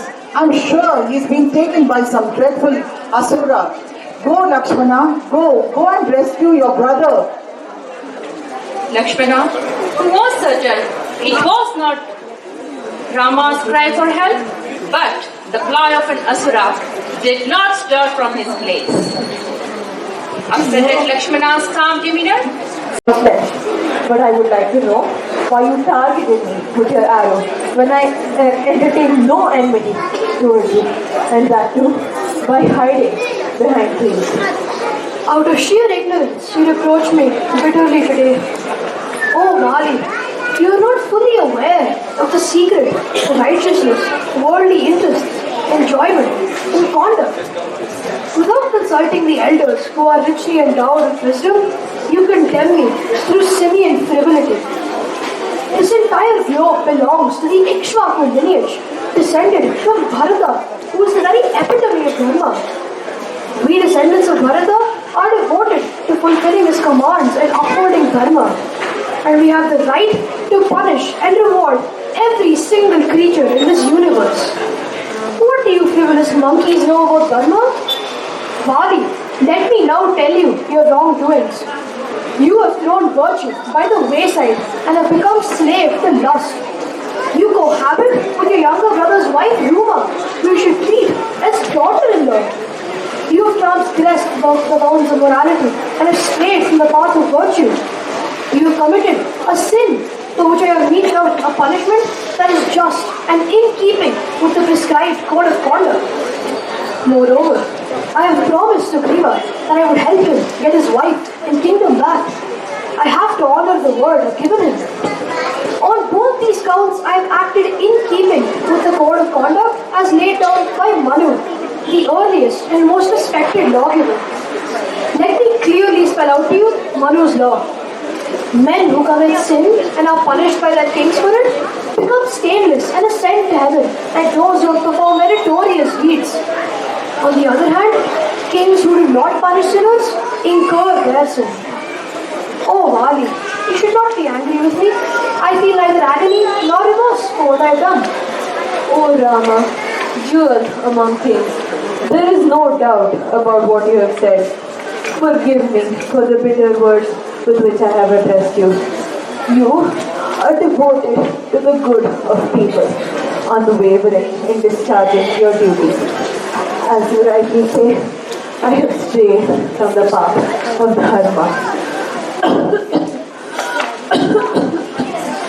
Now I grieve neither for myself, nor for my wife Tara, nor for anyone else, except for my son, Angada, who is still young. Though he is exceptionally mighty, he is not mature enough. O Rama, please establish a good understanding between him and my brother, Sugriva. Do not entertain any anxiety, O noble king of monkeys. We are all filled with immense affection for you and have predetermined a course of action according to the principles of Dharma. Since I now punish you with death, you are completely rid of your sins. Fear not for Angada and Tara. They will be well taken care of by Sugriva and myself. Hearing the news of her husband's imminent death, Tara rushed to see her fallen hero. Tormented with grief, she ranted, Hero of a mighty father, why don't you speak to me? Your wife was here before you now. Now that you're reduced to the 5 elements, I'm rid of all joy, and I'm plunged in an ocean of grief. Yet my heart is strong that it does not break into 1,000 pieces upon seeing you lie on the brink of death, drenched in blood. This is the result of your wrongdoing, of wresting Sugriva's wife from him and banishing him from his kingdom. O beloved king, why have you departed on this long journey to the other world, deserting Angada and me? An embodied soul steadily reaps the fruits of his acts on leaving this world. This body that you're grieving for is like a bubble, impermanent. For whom are you grieving? You have an important duty to discharge towards your young son, Angadana. You also need to think about the rites to be performed for your husband's final journey. Vali, on whom millions of monkeys depended, discharged well. His kingly duties always give solace to the afflicted. He will surely ascend to heaven. You ought not to grieve for him. O blemishless lady, you must inspire Sugriva and Angada, who are now wallowing in grief, to discharge their duties. Have Vali cremated with all due rites and have Angada installed on the throne. 100 such Angadas are not equal to the hero who lies cold here. I have no power over the kingdom of monkeys or the installation of Angada. In the absence of his father, it is for his uncle Sugriva to take whatever steps he deems necessary. O Hanuman, jewel among monkeys, nothing is more appropriate for me in this world than to follow Vali. This bed, this cold ground on which he so lies, is fit to be shared by me.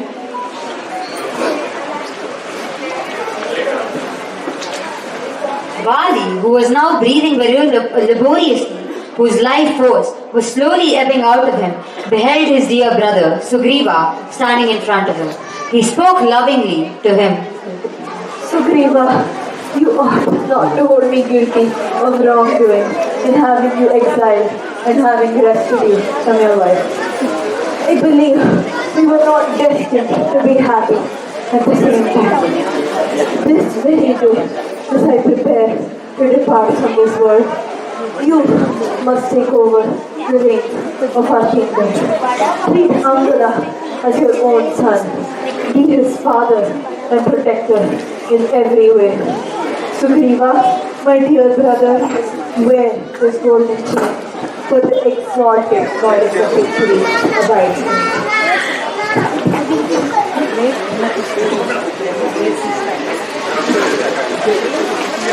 Angala, my dear son, regard Sugriva now as your father.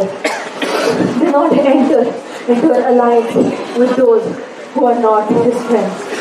Remain devoted to his interests. Be self-disciplined and subordinate to Sugriva's will. You should display neither excessive fondness nor lack of affection towards anyone, for both constitute a major fault.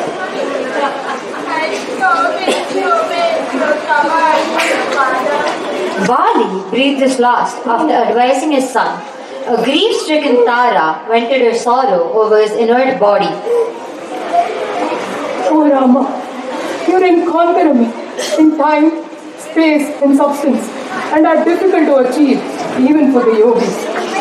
You have conquered your senses and are possessed of the supreme virtue. You are wisdom personified. You wield that bow and arrow with grace incomparable and are of extraordinary mind. Kill me, O Rama, with that very arrow with which you killed my beloved. When killed by you, I shall join him. Just like you experienced anguish and sorrow without Sita, without me, even Vali will experience great grief. You shall not incur any sin of having killed a woman, because I am but Vali's other self. I shall not be able to live long without him, Rama. Free me, O Rama, from this anguish by discharging a single arrow. Do not pursue a long line of thought, O noble wife of a hero. This entire world was evolved by the Creator, and all of creation is united with joy and sorrow by the same Creator. All the three worlds are subject to His control. The course of events have been precisely ordained, providentially in this manner. The wives of heroes must not reign as you do. Since every duty needs to be done in its time, Rama bid Sugriva perform Vali's final rites to honor the departed in a befitting manner. It is Kala or time that is at the root of all actions, and it is the all-controlling element. With all rites duly concluded, Sugriva assumed kingship of Kishkinda.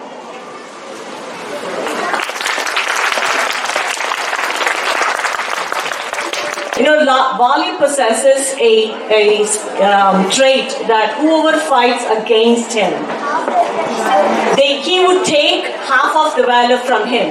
So the opponents are duly set up to fail. And that's why Rama was hiding behind the tree. And interestingly, Rajadi's version of Ramayana, he kind of points out Rama, saying that what he did was utterly wrong.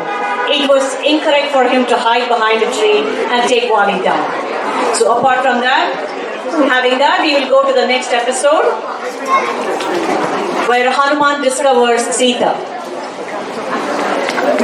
Hidden from you, Hanuman spotted a divine-looking attire. Observing the grace with which she conducted herself, Hanuman presumed she was Sita, Rama's beloved consort. She was surrounded by ugly-looking Rakshasis who were threatening her, jeering her, and making till the props. Ramayana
picture.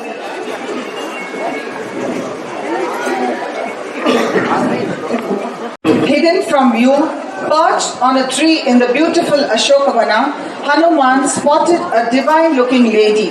She was smeared with dust and devoid of any adornment and was clad in a yellow, worn-out attire.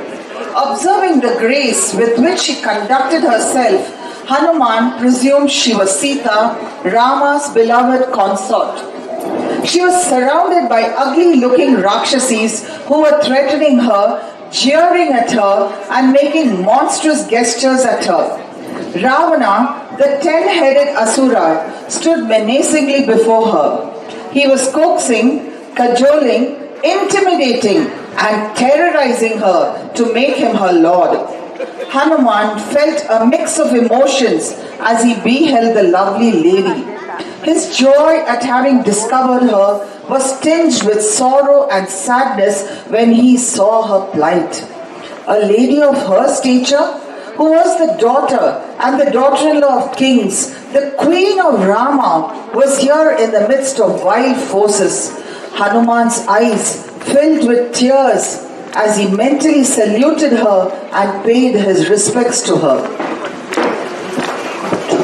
As an Asura king, I have every right to forcibly make you my queen. But have no fears of me, gentle lady, O princess of Mithila. I will not lay a finger on you unless you yourself allow me to do so. What for are you lying on the ground, wearing sorry clothes? Observe a fast, indulgent grief, when no occasion calls for such behavior. O jewel among women, you are here in my kingdom, the mighty Rama's Lanka, where you can enjoy wealth of every form. Why for you are you wasting your youth, when I so love you and can bring the world wealth at your delicate feet? Give up this body in the form of fidelity to your husband Rama. What can that unworthy nomad wandering in the forest offer you? Be rest assured, he can never find you, nor can get you back from me. Make me Ravana, the one of unparalleled valor and might, your consort. O ignoble Asura, withdraw your mind from me. What you aspire for shall not ever happen. One born in a noble family and given in marriage to an equally noble house shall not ever stoop down to the levels you speak of. You think you can tempt me with wealth, fortune and riches of all kinds? I am undivided from Rama, just as sun from sunlight. I shall remain the virtuous wife of Rama alone. No one can taint me. Is there not a single soul in Lanka who can advise you and restrain you from committing sin after sin? Beware of the doom that you and your people will surely face because of this. Rama is benevolent and kind. Save yourself and your people by restoring me to him and seeking his friendship and refuge. I see that the kind words I speak with you makes you more arrogant. But the overwhelming love I have for you refrains me from getting angry with you. But for this very reason, I restrain from putting you to death. But that is what you deserve for hurling such sharp words at me. After 12 months I have given you to change your mind and become my consort. You have 2 more months, after which you are mine, Ravana's wife. It is evident that there is not a single soul in your land who cares about your welfare. For no one seems to deter you from committing this most reproachable act of carrying away another man's wife against her will.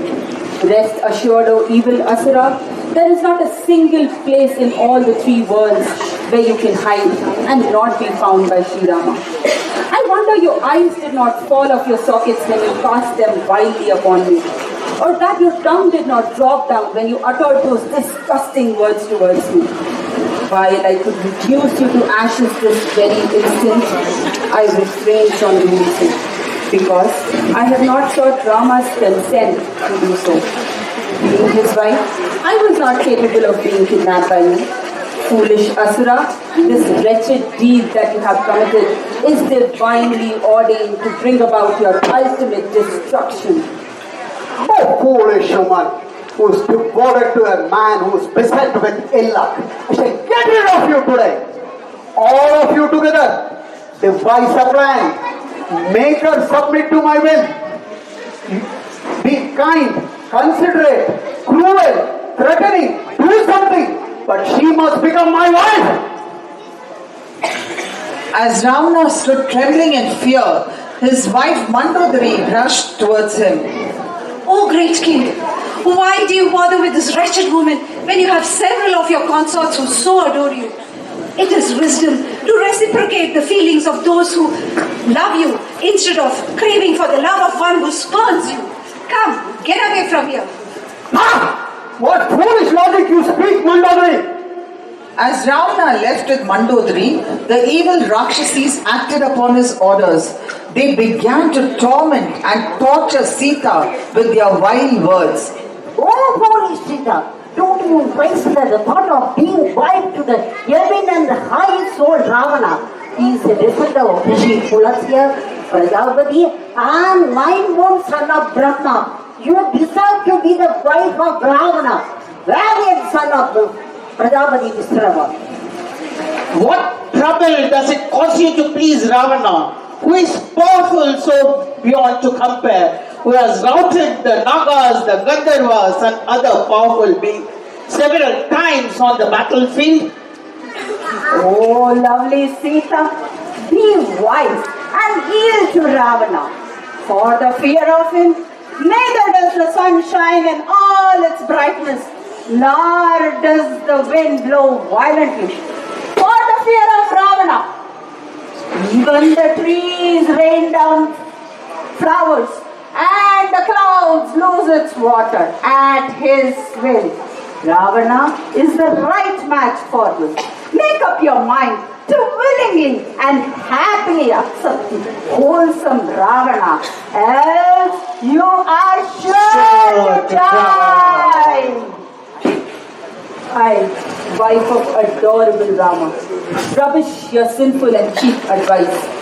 Not for a moment do your words create anything but disgust in me, for you and your king. I am completely devoted to Rama, just as Arundhati was devoted to Vasishtha, Rohini to Chandra, Lopamudra to Agastya, Savitri to Satyavan, and several such women who were true to their exalted husbands.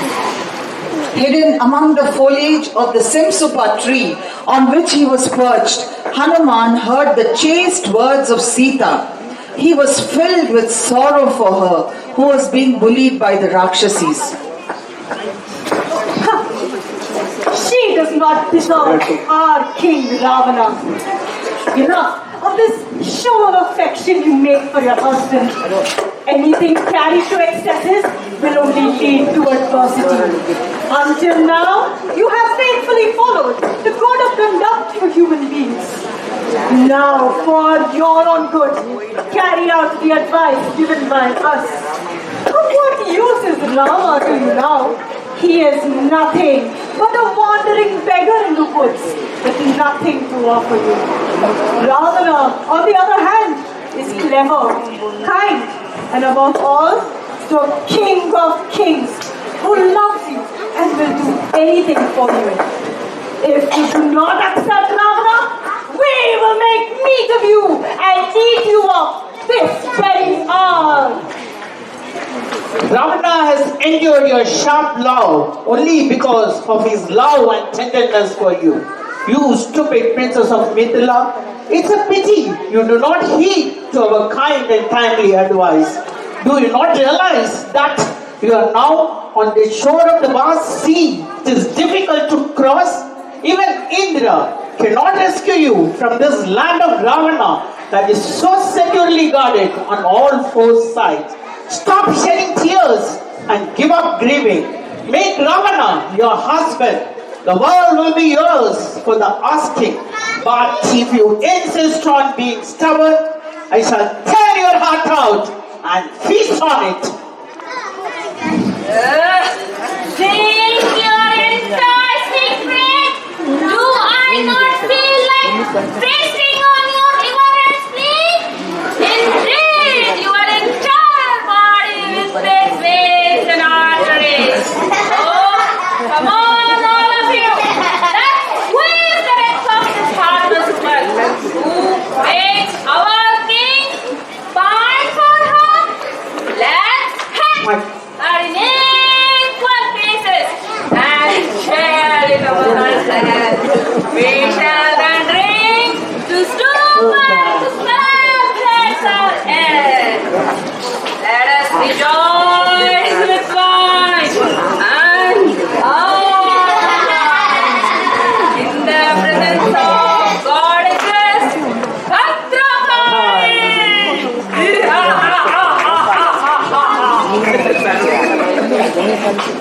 Eat me up, if that's what you desire.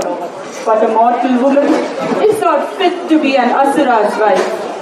Devour me, but I shall never follow your counsel. Oh Rama, oh Lakshmana, oh Ma Kausalya and Sumitra, see how I survive these torturous times amidst these Asuras. What sin did I commit in some previous birth that I am being punished so now? I wish death would engulf me. For what use is this life without my beloved Rama? I shall not touch Ravana even with my left foot, much less love this despicable fellow. Cut me, hack me to pieces, eat my flesh, throw me into a raging fire, or do something even more cruel, but I, wife of Rama, shall not ever yield to Ravana's vicious and ungodly desires. Why does the virtuous, all-knowing Rama, who provides refuge to every suffering soul, not come to my rescue? What is the reason he does not rush here to save me? I fear he does not know I am here. If he knew, would he not burn down Lanka and reduce it to ashes? Hearing Sita's resolve, the Rakshasis continued to badger her with terrible words and threatened to immediately kill her. A Rakshasi by name Trijatha, who had been asleep, suddenly woke up and spoke to the fellow Rakshasis of an ominous dream she had had. Before yourselves, O wretched Rakshasis, you will not be able to feast on Sita. I saw a horrifying dream as I slept, which makes my hair stand on edge. I witnessed the destruction of our lot and the well-being of Rama. I saw Rama go through the air along with his brother Lakshmana. He was mounted on a celestial palanquin that was made of ivory, attired in white silk garment, a white garland of fragrant flowers around his neck. I also saw a beautifully adorned Sita being united with Rama. Rama, who vies with Vishnu in prowess, is incapable of being conquered by gods, asuras, or any other beings. What else is to see? I saw Ravana too in another dream. His head was shaven and his body was bathed in oil. He was alternately robed in red and black, was getting drunk, and had garlands of oleander flowers. I saw him fallen from his aerial car, the Pushpaka, and his lips were smeared with red sandal paste. I saw him being pulled by a woman on a chariot that was drawn by donkeys, which sped in a southern direction. I saw him confused, frightened, intoxicated, and he was raving and ranting like a madman. He was in a delirium as he first ran and hid into an hellhole that was foul-smelling and filled with filth. He suddenly emerged and started running towards a dry lake that did not even have mud in it. A dark young woman, clad in red, her limbs smeared with mud, tied a rope around the 10-headed monster and dragged him. I then saw Kumbhakarna and all of Ravana's sons in the same dismal state, head shaven, pouring oil, running in a southerly direction. They all disappeared into a pool of cow dung. Listen to me, wretched beings. Stop tormenting Sita. Get away from here and watch how Sri Rama recovers her. It is only appropriate that we see Sita's forgiveness. She alone can save us from a terrible danger that is to befall us. Moreover, I do not see any inauspicious signs in this godlike lady that is likely to bring her any adversity. On the contrary, I see her left eye twitch, her left arm throb, and a shapely left eye pulsate. All these signs augur well for her. Sri Rama is bound to come here to rescue her. Hanuman, who witnessed everything below, pondered over his course of action. He weighed the relative merits of the options he had before him. This lady, who I see here, is the same Sita, to find whom countless monkeys are looking in all directions. I am fortunate to have spotted her here. It is only appropriate that I greet her and comfort her and bring cheer to her by telling her that Rama will soon save her from these evil asuras. If I depart from here without meeting her, she might end her life, just like how she told the Rakshasis. But that would defeat the very purpose for which I have come here. How do I meet her? How do I greet her? How do I talk to her? And in what language? After all, I am small and a monkey at that. I shall talk to her in Sanskrit. Oh, that too has its dangers. If I talk to her in the language of Brahmins, she might get frightened, thinking me to be Ravana. If I have to convince her, then I must talk to her in the human language of Ayodhya alone. But seeing me and hearing me talk in the language of humans, she might get frightened, thinking me to be Ravana. On the other hand, the Rakshasis, who are so fond of bloodshed, might attack her instead of me. Though I could deal with all of them in one shot should they surround me, I would be using up all my energy. How then would I cross the vast ocean, reach Kishkinda, and share the great news with Rama? On the other hand, the Rakshasis, who are so fond of bloodshed, might attack Sita instead of coming after me. What choice do I have now? I have to convince Sita that I am indeed Rama's messenger. And I have to do this without alerting the Rakshasis. Let me narrate the story that has happened thus far and sing Rama's glory. Sita might certainly want to this. Having made the decision in a melodious voice, Hanuman began to narrate the story of Rama from his birth to the present, including Sita's abduction by Ravana and his own arrival at Lanka in search of Sita and discovering her under a tree in the Ashokavana. On hearing Rama's story, Sita felt joy and fear at the same time. She looked about her to see the source of this voice that sounded like nectar to her because it uttered her beloved Rama's name several times. On looking up, she beheld a monkey sitting on the tree, shining like a cluster of expanded Ashoka flowers with eyes that twinkled like stars.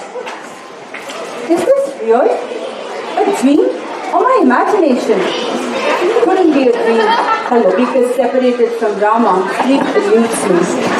Perhaps I imagined it all, for it's Rama's name that's forever on my lips, heart and mind. Yet I pray, whatever this monkey has uttered is true. As Sita sat pondering, Hanuman came down from the tree and cautiously walked towards her. With palms joined, head bowed down in respect, he gently addressed her. O lady of exquisite features and grace, you appear no less than a goddess. But from your weeping, drawing deep and audible breaths, touching the ground and taking the name of a kind soul, I do not consider you to be a goddess. From the marks on your person, you appear like the daughter of a king and the wife of the ruler of the earth. Please tell me that you are Sita, the consort of Sri Rama, whisked away forcibly by Ravana? You delight me by uttering Rama's name. Yes, I am Sri Rama's consort Sita, the daughter-in-law of the illustrious King Dasharatha and the daughter of the high-souled King Janaka. O divine lady, I stand humbly before you as Ramaduta. I bring you a message from your dear Sri Rama. He has communicated his welfare and has inquired after you. As Hanuman and Sita exchanged a brief conversation, Hanuman drew closer. At this, Sita feared that this monkey might actually be Ravana in disguise. If you are indeed Ravana and have used your powers of illusion to appear before me as a monkey, you cause me agony. After all, did you not trick me by appearing as a recluse to abduct me? But if you are truly my Rama's messenger, may good betide you. My judgment seems clouded on seeing you. Is this so real that I see? Or is it a dream? But to see a monkey in one's dream is not auspicious. Am I in a state of delusion? Or is it that I suffer from insanity? No. I am aware that these asuras can change form at will and Ravana is an expert at it. I shall not entertain this monkey with any more conversations. Hanuman sensed Sita's doubts. He immediately put her mind to rest and allayed her fears. I am Sugriva's minister Hanuman and a humble servant of Sri Rama. I am here to discharge a task they have set me. I have leapt across the vast ocean and penetrated deep into the city of Lanka in search of you. I am certainly not what you suppose me to be. Please, believe me as I speak only the truth. I am Ramaduta, and in proof of this, I hand over this ring to you, which has Sri Rama's name on it. That exalted Sri Rama asked me to give this to you. He suffers extreme grief and agony on being separated from you. Upon my return to Kishkinda, Rama will soon come here, fight Ravana, and take you back with him.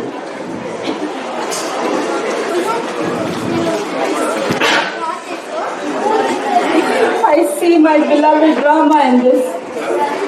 You are truly no ordinary monkey, for I see that there appears neither awe nor fear in your mind for Ravana.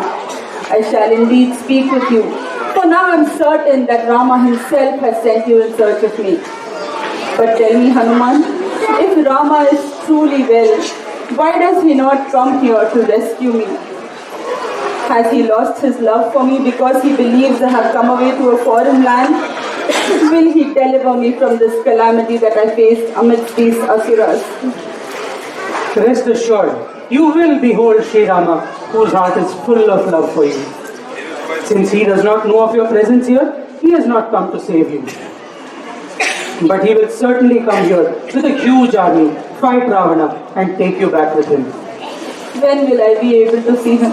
I fear time is running out on me, and only 2 months remain for my survival. Will he be able to fetch me by then? Sri Rama will be here as soon as I report back to him. In fact, I can put an end to your plight this very moment. I can take you across the vast ocean by placing you just on my back. You will be reunited with your Rama this very moment. How will you carry me across such a vast distance, Hanuman? You of such diminutive form, think typically like a monkey. The dark-eyed lady does not know of my strength and power. Let her see for herself the form I can assume at will. Standing in front of Sita, Hanuman grew to a gigantic size and looked like Mount Meru or Mandara. I have the power to carry this entire city of Lanka with all its hills, mountains, forts and woodlands. Therefore, be assured you will be reunited with your dear Sri Rama this very moment. I know fully well your power, strength and courage, Hanuman, for no ordinary monkey can reach this land beyond the vast sea. I know you can carry me over safely from here. But my going with you is not proper. Your speed, which is equal to that of the wind, may render me unconscious. I could actually fall off your back and find myself in the midst of wild sea creatures. Moreover, when these Rakshasis see you leave from here with a lady on your back, they will all chase you. Both of us will be in danger. How will you be able to protect me and fight them at the same time? You don't even have any weapons. Moreover, I do not wish to touch of my own free will the body of any other man other than Sri Rama. I cannot perch myself on your back, Hanuman. Go, Hanuman, and with great speed bring back my Rama. Let him defeat Ravana and rescue me. Oh, virtuous lady, I made this proposal only out of my devotion for Sri Rama. I wish to reunite you with him this very moment, purely out of my affection for him and for no other reason. Who else but you, replete with modesty, would have responded the way you have done? The daughter of Janaka, would be that you would not touch any other male other than Sri Rama of your own volition. As I prepare to take leave, I request you to please give me a token that will bring utmost delight to Sri Rama. In response to Hanuman's request of a token, Sita narrated to him an incident that happened while she and Rama were alone, resting in the forest. Rama used a blade of kusa grass as a missile and shot it at a crow that had repeatedly pecked at Sita, causing injury to her. Narrate this incident to him, for he and I alone know this. Tell him to rescue me soon, for I can hold out without him for no more than a month. Tell him that I survived this 1 month alone in the hope of seeing him and being reunited with him. Now that you have been discovered by me, your woes will soon come to an end. Both the brothers will reduce Lanka to ashes and take you back to Ayodhya. While I will certainly narrate the incident you have told me, you should give me a token that Sri Rama may alone be able to recognize, and that which will give him utmost delight. Take this Chudamani, my decorative hair clip that he knows well and recognizes. When he sees this, he will surely recollect 3 individuals at once. King Dasharatha, my mother, and myself. This was given to me by my mother in the presence of my father-in-law. Hanuman duly took the token jewel from Sita and assured her of Rama's coming to Lanka in haste to take her. He then paid his respects to Sita and prepared to depart.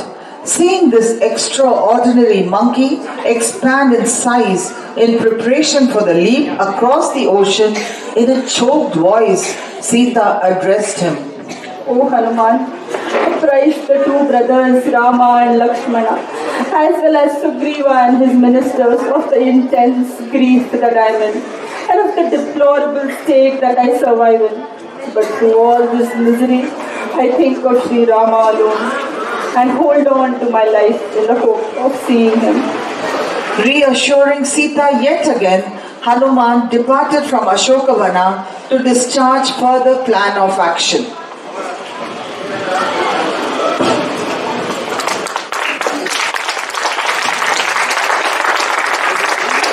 Happy. It has happy emotion that is associated with it. When Hanuman sees Sita, he is so thrilled and he is happy. So that is the emotion that was conveyed in that song. However, there is one more version of that song which was composed by Sri Lalpudi Jayaraman in pathos, that is Raga Bhagyashri, which kind of takes a sorrow undertone to it, where, Mr. Jayaraman interpreted that, when Hanuman sees Sita, he is thrilled. However, what happens after he sees Sita, right? He thinks, oh my God, this lady, this tremendous, amazing lady is suffering all these hardships amidst the Rakshasas. And that is the undertone to that other song in Raga Bhagyashri. With that tidbit of fact, we will move on to the next episode. In the Kritibasi Ramayana, Ahiravana, also called Mahiravana, was Ravana's cousin and the ruler of Pataloka.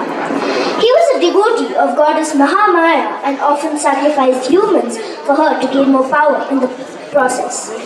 Immensely powerful and cruel, he was a master of magic and illusion. He often confused his enemies by showing them illusions and made them hallucinate. According to legend, when Ravana's favorite son, Indrajit, was killed by Lakshman, Ravana realized he was fighting a losing battle. Though fearful of the outcome of the war, he wanted to avenge Indrajit's killing.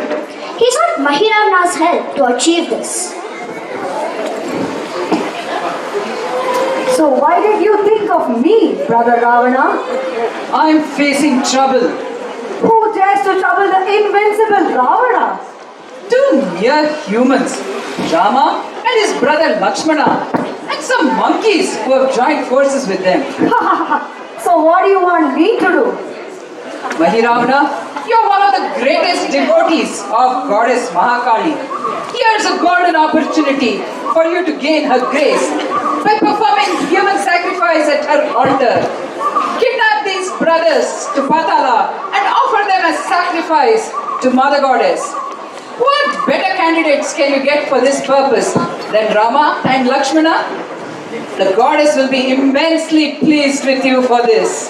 This idea certainly appeals to me. I promise to do this with no further delay. I will whisk Rama and Lakshmana and offer them to Ma Kali. A fired-up Mahiravana set to work on his plan. He devised various methods to abduct Rama and Lakshmana. As he was leaving for Rama's camp, his wife Chandrasena approached him. I see you're getting ready to go somewhere. What are you preparing to do? I have already offered 999 Kshatriya princes to Ma Kali. If I offer one more, I'll get great benedictions from her. Now, because of my brother Ravana, I get to offer not one, but 2 sacrifices. 2? That's good. May I ask you, who are these 2? And what have they got to do with your brother Ravana? They are King Dasharatha's son, Rama and Lakshmana. Along with some monkeys, they have attacked my brother Ravana. And my brother has sought my help in abducting them. Rama and Lakshmana, what are you talking about? Rama is the Supreme Lord, and you are going to abduct him? You must be surely out of your mind. Rama, Supreme? This is Mahipuri, and I am the only Supreme here. Everything moves because of me, Mahiravana. Don't you know this? True, you are the Supreme here, but Lord Rama. Lord Rama is the most supreme. He is the Lord of everything, everywhere. He is the Lord of all 3 worlds. In fact, I heard a prediction from Narada that Rama will come to attack Ravana. I've also heard a prediction that when a monkey enters your city, you will be killed. And now you talk of Rama attacking Ravana along with monkeys? Narada's words indeed seem true. I therefore urge you not to commit this unholy act. Rama is not your enemy. Do not get into unnecessary trouble by taking sides with Ravana. Let Ravana do as he pleases. You shouldn't have anything to do with this. Leave the Supreme Lord Sri Ram alone. Oh, foolish woman. That is why it is said to marry in one's own family or dynasty. I committed a grave error in marrying you, one from a snake family. True to your nature, you spew venom. Thus berating his wife of several years, Mahiravana rushed out in a huff to put his plan of abducting Rama and Lakshmana to action. Meanwhile, Vibhishana, who got wind of Mahiravana's plan, called in Hanuman. Hanuman, Mahiravana is a master magician. You have to keep an eye on Rama and Lakshmana and guard them well. As you say, Vibhishana, I will create a shield around the cottage where Sri Rama and Lakshmana reside. And I will guard it myself. I will ensure that nobody is able to breach the barricade to reach them. After making several attempts in various disguises to breach the shield, Mahiravana finally succeeded in doing so when he entered the camp disguised as Vibhishana. Using his powers of illusion, he whisked away the sleeping Rama and Lakshmana to Patala Loka. Hanuman seethed with anger when he realized what had happened. O Vibhishana, and those present here, I am ashamed and angry at myself for allowing Mahiravana to fool me. I promise to bring them back at any cost and from wherever they are. Thus, what I feared has happened. Hanuman, if you not rescue them quickly, Mahiravana was taken unto Patala Loka, will sacrifice both of them at the altar of Mahakali. I vow to immediately go to Patala Loka, kill Mahiravana and bring back my Lord Sri Rama and his brother Lakshmana. Hanuman, there are two gateways to reach Mahiravana's palace. One is through Ravana's palace and the other is through a cave. Whichever route you take, be careful. Mahiravana, who's a master illusionist, does not have his life in one place. But I don't know where it is. Only someone who's in Mahipuri and is close to him will be able to tell you this. Hanuman, you have to find this person who will reveal the whereabouts of Mahiravana's life force to you. Well, I shall take the cave route to the Asura's palace. I will also seek to find out how to kill Mahiravana. Hanuman immediately set off to Patala Loka. It was a hauntingly beautiful place with forts and fortresses and guards everywhere. He fought against everyone and finally reached Mahiravana's palace, where he met a half monkey, half reptile, the guardian of the palace. Who are you, young man? Move. Give me way to enter Mahiravana's chamber. I am Makaravaja, the guardian of this place. I am the son of the mighty Hanuman. I cannot betray my mentor and master Mahiravana. If I have to do so, I am prepared to fight, even if it's my own father Hanuman. You have to fight me in order to reach my master Mahiravana. Hanuman pondered over this revelation for a while. Legend has it when Hanuman took a dip in the ocean to cool his burning tail after he set Lanka on fire. A drop of his sweat fell in the huge mouth of a crocodile. Makarabhaja was thus conceived and born as an intelligent and amazingly strong youth.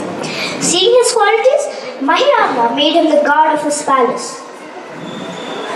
So, you will not let me in without a fight, is it?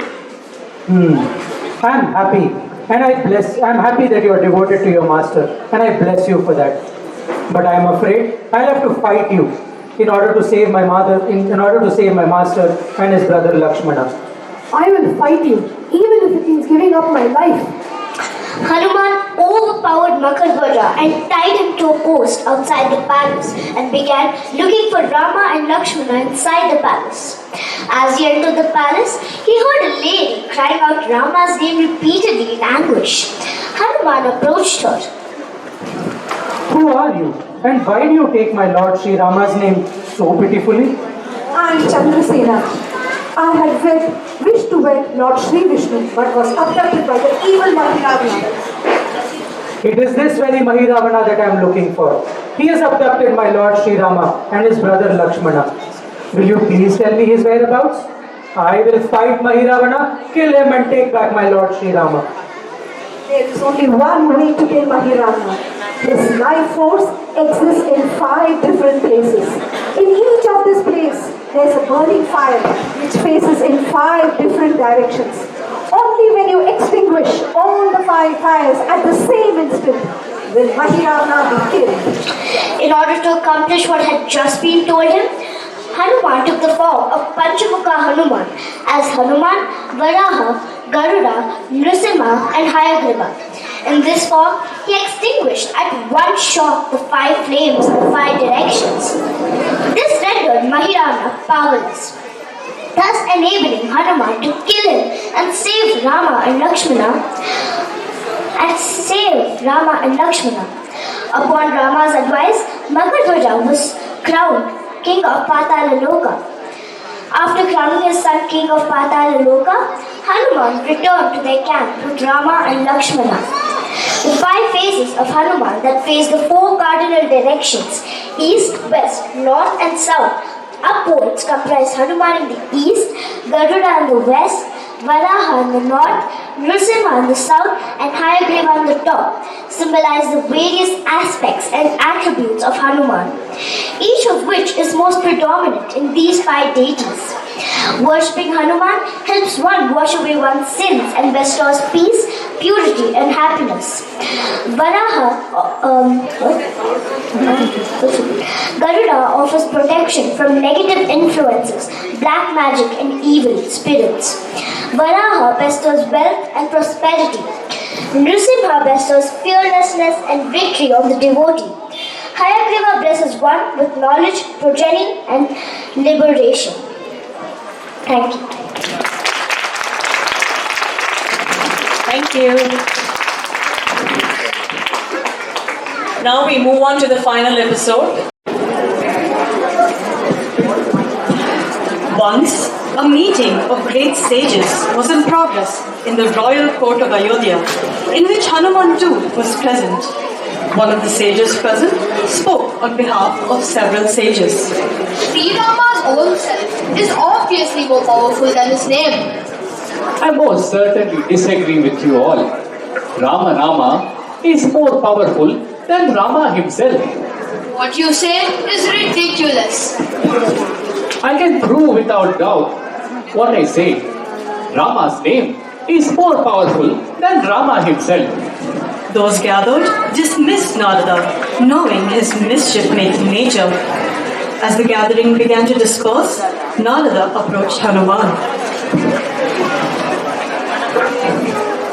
Hanuman, you must pay your respect to all sages, except Vishwamitra, who is just a king. I will certainly do as you say, most respected Maharishi. Hanuman greeted and paid respects to all the sages except Vishwamitra. Vishwamitra did not notice Hanuman's lapse, but Narada, in his characteristic manner, incited him. O revered sage, do you not realize that Hanuman deliberately ignored you so as to disgrace you? Perhaps you are right. What you say is true. He did not provide respects to me, Vishwamitra, but how dare he does this? He taught a lesson. Seething with anger, Vishwamitra strode towards Rama. Rama! Hanuman has the audacity to ignore and insult me. You must teach him a lesson. He greeted every rishi in this gathering except me, Vishwamitra, your rishi and your guru. You must kill him for this disgraceful behavior.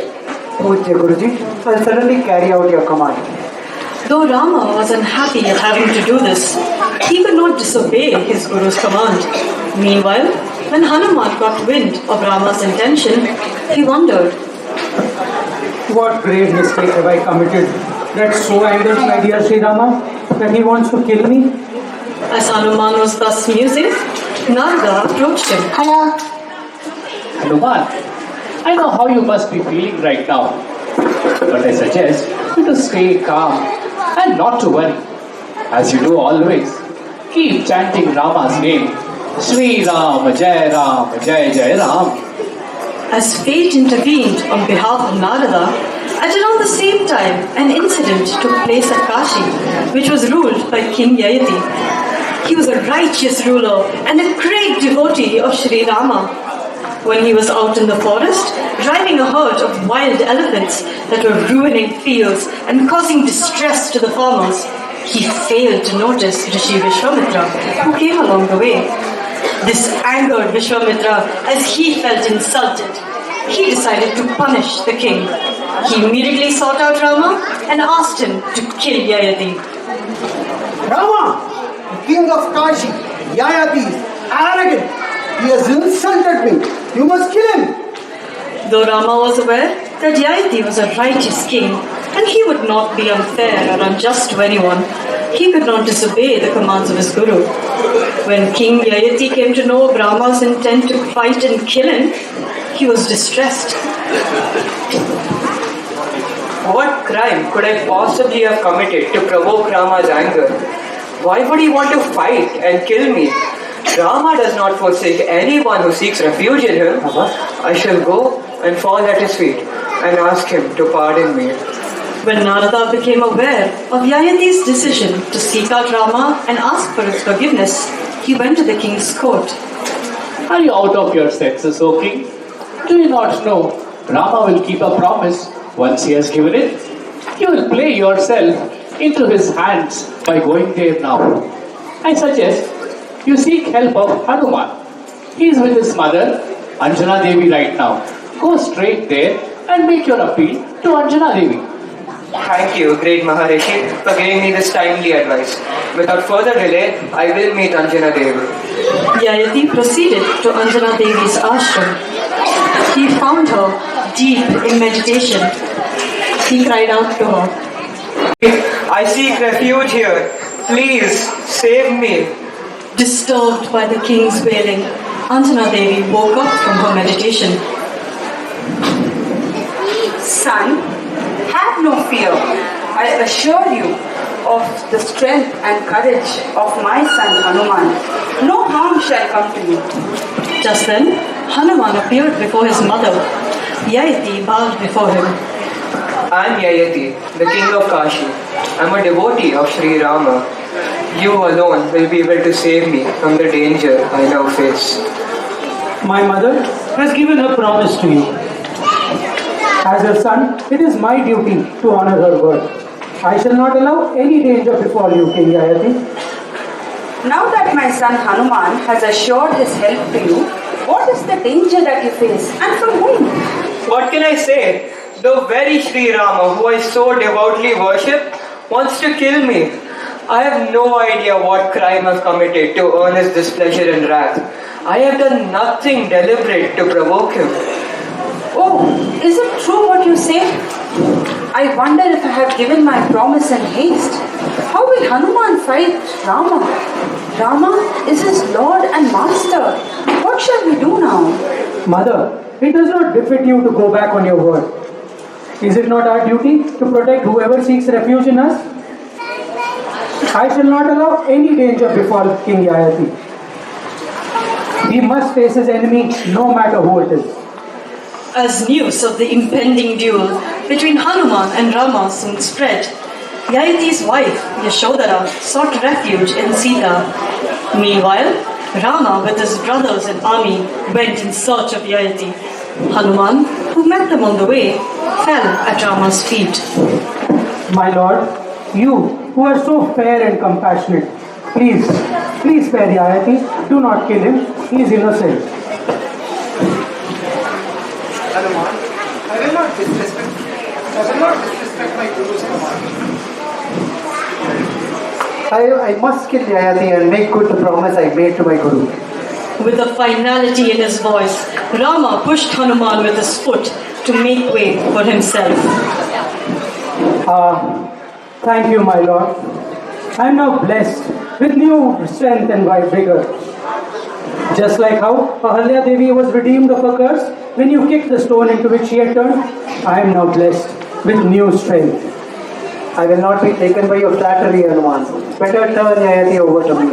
I am determined to carry out my Guru's command. I can understand your loyalty and devotion to your Guru, my lord. But his orders are unfair, as Yayati is innocent. My mother has given a promise today to protect you, to protect King Yayati. I am duty bound, and I will protect him until my very last breath. After speaking these words to Rama, Hanuman grew to gigantic proportions and stood before him, ready to fight him. So you mean to frighten me with your skills and expertise, Hanuman? No, my lord. All this is truly your blessing. Rama sent a barrage of arrows at Hanuman. Hanuman boarded all of them with his gada alone. They fought long and hard to no avail.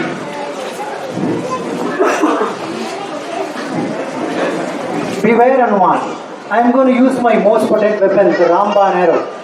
As the war between them raged without any sight of victory for one or the other, Vishwamitra came there. Rama, stop this fight immediately. Yayati is innocent. Let him go free. Whatever happened due to my first pride. But that's impossible, O Guru. I have already strung the bow. I must use it. Hanuman, this is going to pierce your heart. Hand over Yayati to me and save yourself before I discharge the arrow. Go ahead, my lord. Your name, Rama, is forever on my lips. I am not afraid of anyone or anything. I have promised to protect Yayati until my last breath. Please go ahead and shoot your arrow. Hanuman then bared his chest, ready to receive the arrow. The arrow pierced it, went deep inside, and disappeared. But Hanuman remained unharmed. Everybody was able to see the brilliant image of Rama on Hanuman's chest. They were all wonderstruck. Rama let go of his bow from his hand. Hanuman, you have won the fight. You have overcome me with your devotion. My lord, there is no winner or loser in this fight. The arrow which pierced me has returned back to you. That is your greatness. I take no credit for it. Rama, Hanuman, you both are equally powerful in protecting those who seek refuge in you. Hanuman, you proved your capability and strength in fighting Rama is not easy to fight with. Hanuman, you no longer are called Hanuman but Veera Hanuman. So long as the world exists, your name and fame shall be sung.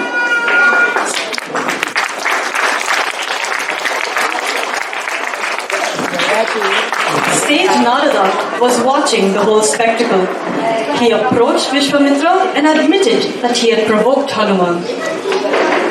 Oh dear sage, I had planned this entire episode of fight between Lord Sri Rama and Hanuman, while Hanuman continued chanting Lord Sri Rama's name.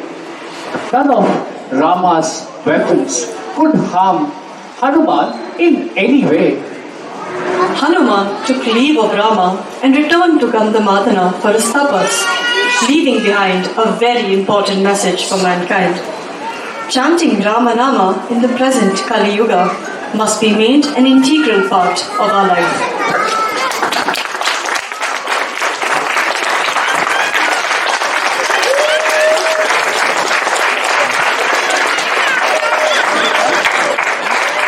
Before we move on to the next part of the presentation, just want to introduce the ChitraMala Theatre, which produced the show, the episodes of Ramayana.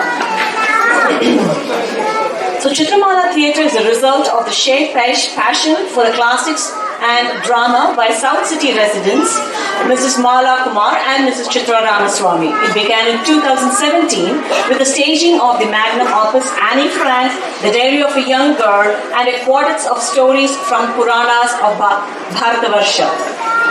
As I mentioned in the beginning, for 3 continuous years there were several productions, including Western classics from epics and Puranas, but was forced to take a pause during the COVID outbreak.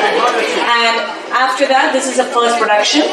While Mala Kumar is an avid reader of Western classics and is passionate about staging them as plays, Mrs. Chithra Ramaswamy brings years of experience as a teacher, quizzer, and freelance journalist and writer to train youngsters in the art and skills of drama and public speaking.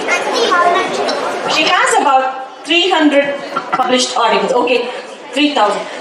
I had promised this little fellow that I would give a mic and he can speak. Can you say Jai Shri Ram? Jai Shri Ram! Jai Shri Ram!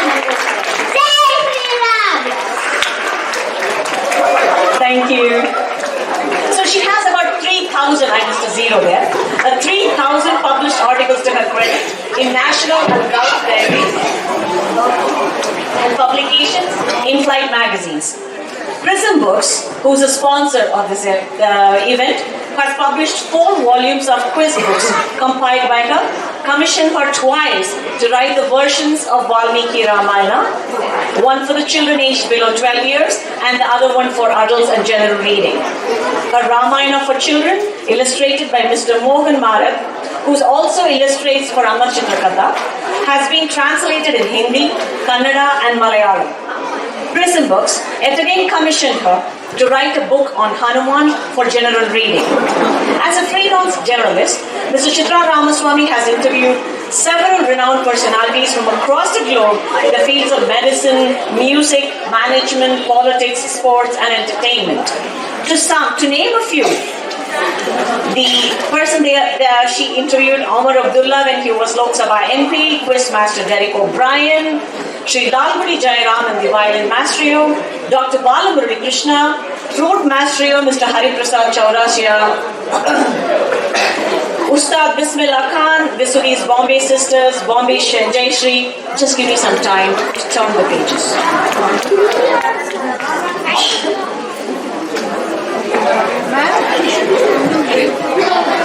Mr. Chitrape, can you please come here? Please. Please.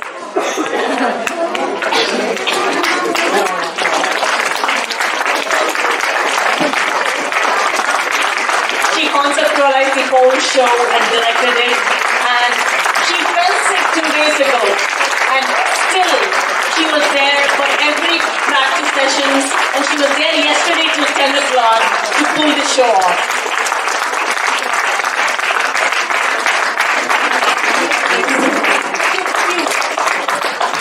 I just thank the entire Ramayana team. I just have to put this on record. It was not just I who fell sick. Our entire team took turns falling sick the last few months.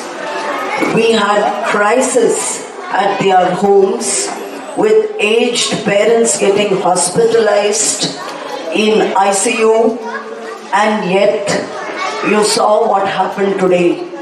In the midst of all the stress, the tension that ran high in their homes, they were all there only because of the common passion we all share.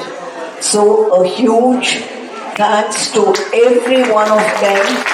A special thanks to Srividhya, and a greater still thank you to Jai Shri Govind for an excellent video coverage. And last but not the least, everything that I do is possible only, wholly and solely, only because of my husband Ramaswamy, who is the huge pillar behind everything.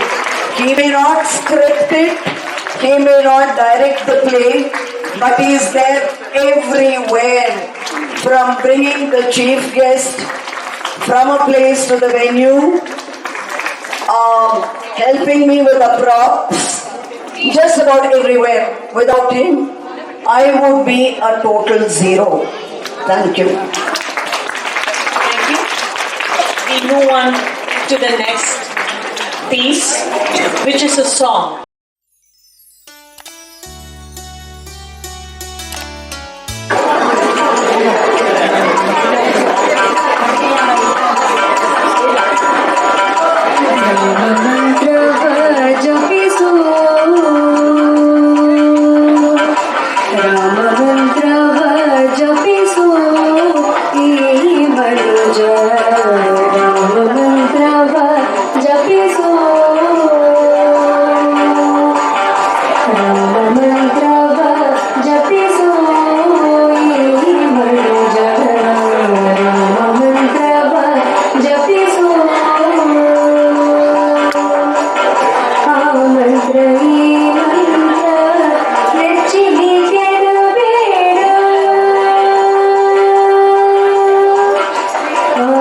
Ramayan.